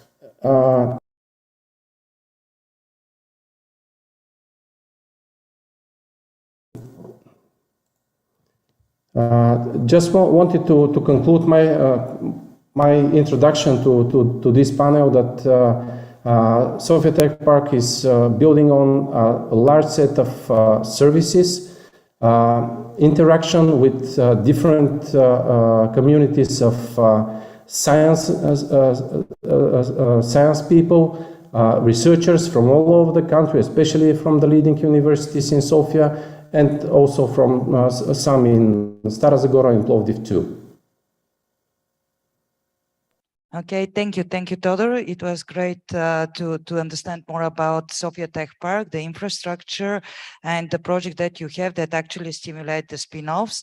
I want to give a floor to Professor Ilya Iliev, who is Director Center of Technology, University in Plovdiv in Laboratory Perimet. I have opportunity actually to visit the laboratories quite amazing, and I'm sure that the audience will be quite interesting to understand more about the laboratories and the creation of a new spin-offs. Thank you very much, Christina. Thank you for this possibility to take a part of this very nice meeting. In shortly, because we have not time, I'm director in Plovdiv University Center of Technologies. This is organizations for new organization in our university. 10 years ago, we started to organize this center, but the main activity is our big project, PeriMed in short. This is personal medicine, together with our very good partners, Medical University of Plovdiv and Institute of Crystallography in Sofia. And mainly in this center of competence, we have 12 laboratories, 6 of them in Plovdiv Medical University in Plovdiv, 5 in our university, and 1 in Institute of Crystallography. In our Center of Technologies, we have 3 different areas of activity, scientific activity in 5 laboratories. One of them is in the field of biocatalysis and molecular enzymology. Another is in the field of microbiota, molecular diagnostic of microorganisms in our gut microbiome. And first of them is in the field of biosensors. Another is biofilm and new materials. This is our scientists from physics faculty, and one in the field of immunology, immunotherapy. And our activities are not only papers. We have 3 patents at the moment in this center from different areas. One is in the field of biotechnology to produce very specific biopolymer. Another patent is in the field of biosensors, and one of them is in the field of physics. It's a short.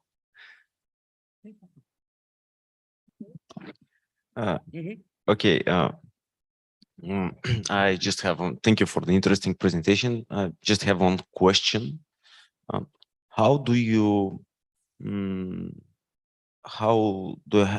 have sustainability in mind, and do you see the creation of spin-offs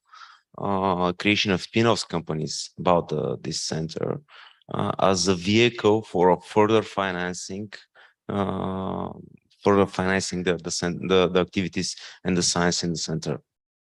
Thank you for the question. It's a very important question and very difficult at the moment in academic science, because we have not tradition at the moment for spin-off companies, for example. But in our centers, we try to organize a commercialization program together with Medical University of Plovdiv, just in PeriMed like project. But we just started this organizing process. The last year, we have some projects for organizing young people in spin-off companies, but it's too difficult to start this process. We have very good relations with some industry, some companies from cosmetic industry, from pharmacy too, and working together with different projects, commercial projects, and it is a very good practice for the future. But I believe that we will organize young people to start spin-off companies. Yeah, I know that's really difficult. I know that it is not easy. Yeah, but and what is the biggest the biggest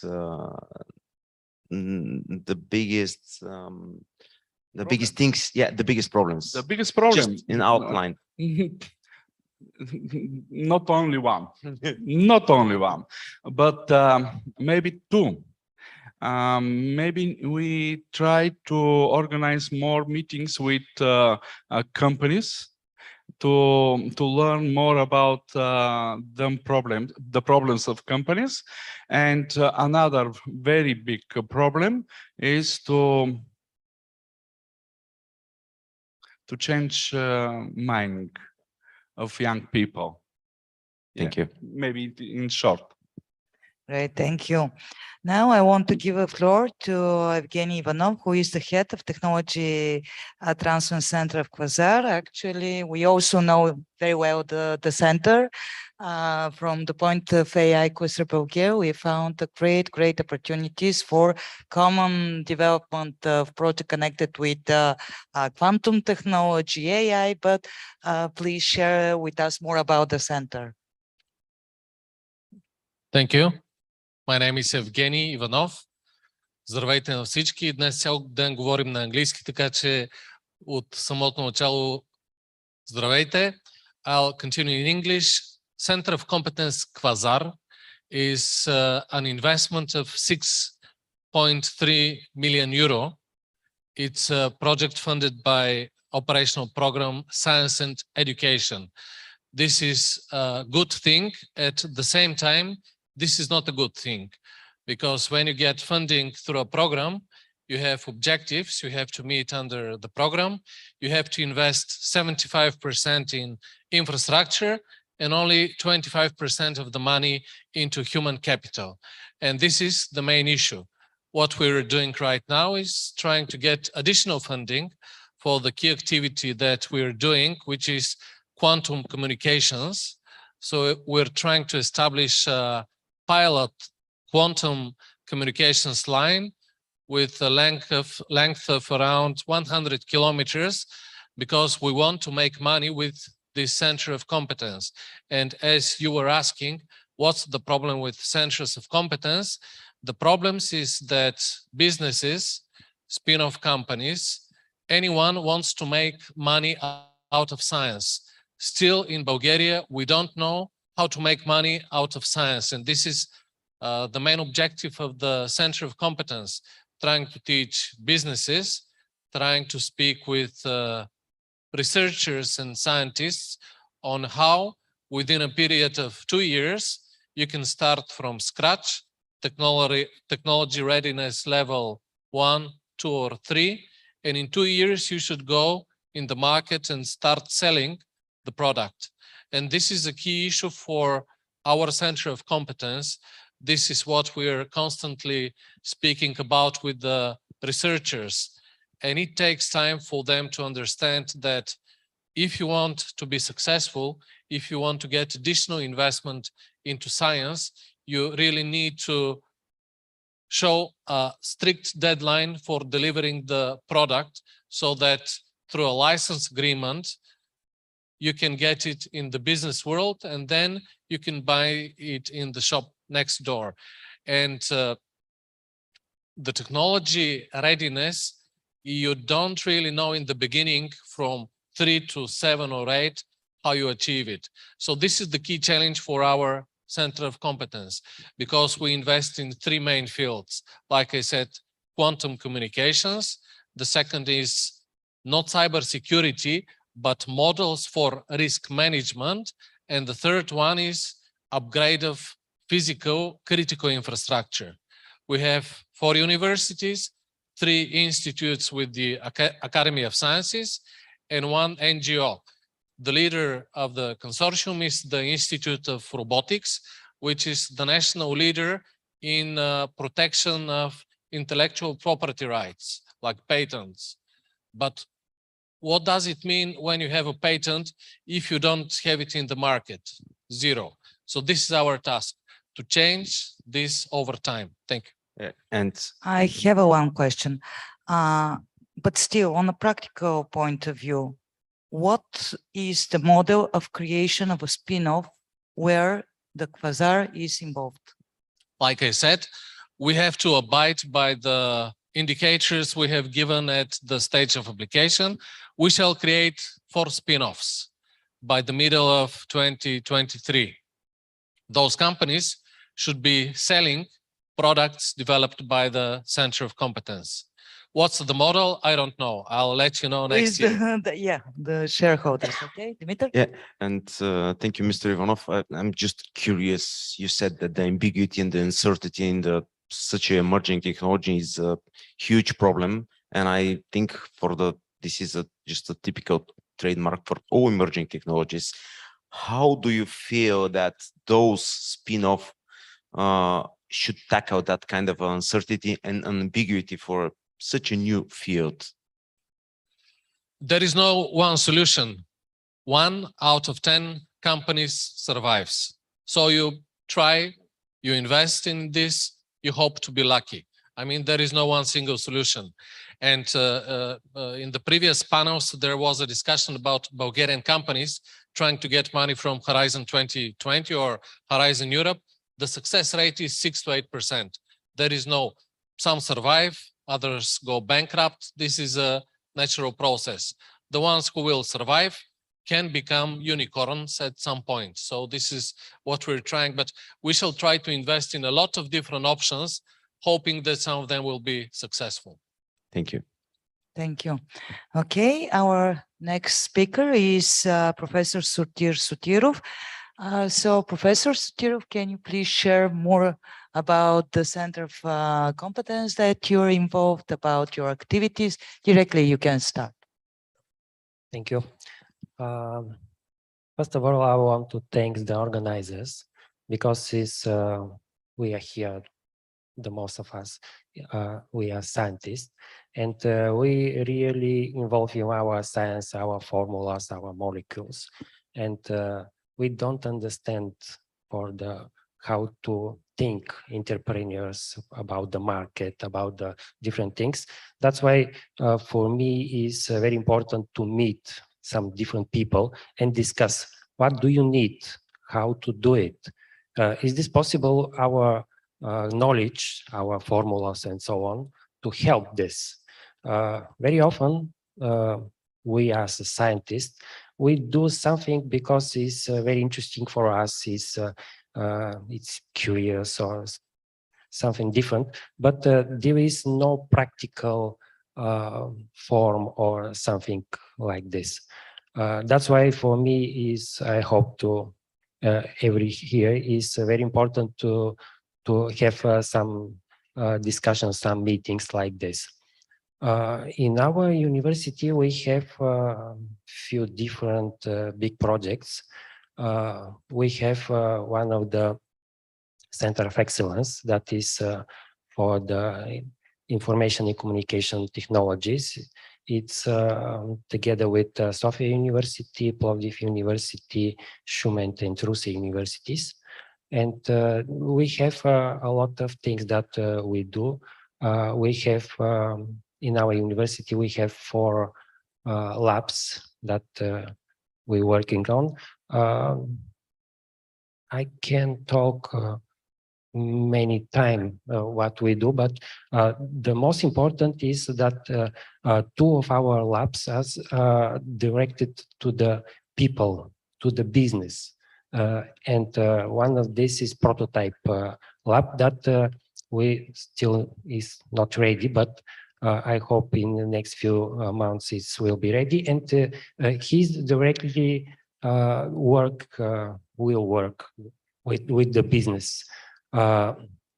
Next project that is Center of Competence is together with I think Institute of Mechatronics. It's the direction there is artificial intelligence over the robots, and there we have 11 different kind of robots that we are trying to move on and input some artificial intelligence inside. But probably this project that I'm involved on in the beginning, this is the lab about the virtual and augmented reality. This is not a European project. This we apply in one USA company, and our grant is approximately $25 million. This is a software for the education, for the medicine mainly, and the different topics in the whole science. But here is interesting that you cannot use this approximately 100,000 model that is inside in the system, and you can produce own models, and you can put it inside all different things like artificial intelligence, like neural networks, fuzzy logic, some different technology that is very interesting. And I hope with these projects mainly to be close to the business, and that's why we are very often meet with the business. That's why I'm involved also in the Digital Innovation Hub. Our university is part of DigiHub Burgas, but Petko will explain in what we do. But for me, this is probably the main part, how we can help the business, the people, with all these things that we already have. My colleague is absolutely right, because we are putting most of the money in some infrastructure, equipment, and so on. But we need the people that we have to work with this. Thank you. Thank you. Yesterday, we saw and listened a little bit more about the international models. And I'm curious, from what I see in Bulgaria, we don't have strict models. And probably this is also one of the challenges that actually slow down, of course, the creation of a spin-off and those issues becoming with a patent, because even on the European level, at the morning, we understand that right now the European Commission finally is oriented its direction to a common patent regulation. Do you think that those two measurement, and do you have some more idea what type of the measurement could be done in order to increase the number of the spin-offs? I think that on the first step, we have to change the mind, and the most of the organization have to save some more money about these things, because we are all the time we are thinking about the science, about the students, about the money. But if we have some view outside the wall, we have to do this, that you say we have to connect with the other firms outside the Bulgaria. We have to have money for all these things, to have a European view, and after that to communicate with probably the most important institutes or university outside in Bulgaria. Unfortunately, in Bulgaria, the science, the knowledge, and these things are not on the how to say, good level. Correct. Okay, and going to Zornica. Actually, Zornica, I know that you are really experienced when it comes to the Center of Excellence, digital. You're presenting here Digital Innovation Hub in Bratsk, but from your observation, those centers, those hubs that you know from inside, how they can be stimulated, and what are the needs in order to create more spin-offs and to support? Okay, I'm Denita. Yeah, here I'll be representing the European Digital Innovation Hub, but also answering your questions and probably going back to some of the comments of the academic people, because I'm probably the only one not academic here. Yes, as the first speaker acknowledged, we are obliged in centers of competencies of excellence, especially the centers of competences, obliged to achieve certain indicators, which means number of spin-off companies. And even in the peer review meetings with the European Commission, they were quite firm about their insisting on achieving these indicators. And they even said that they would be not interested in any other activities except the results. And we, at least what we see from the business point of view, that it is very difficult for the academic to see how they could do business and how the connection between the science and the business. It's usually very hard to be acknowledged and accepted by the academic people, at least most of them.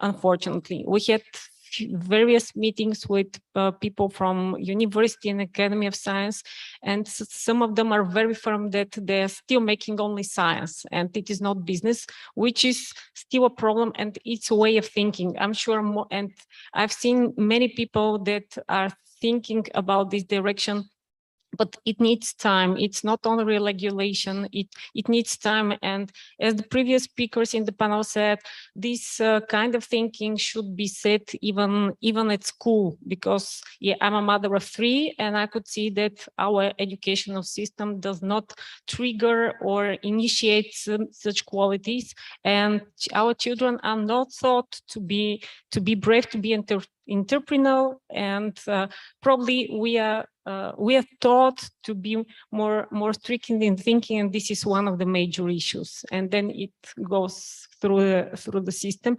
So I think that this is kind of psychology first, and then we need some kind probably of support or triggers from the national or EU authorities to finish this process successfully.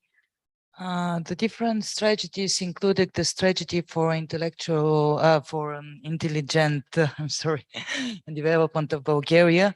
It's pointing out the center of excellence, the center of knowledge, Sofia Tech Park as, let's say, a very region the place for creation for the not only spin-offs but entrepreneurs, for incubating talent, and that. Do you think that it's already existing next to these centers, or it's something supposed to be built in the future? What is the situation right now? Because we have already, but still, what's happened with them?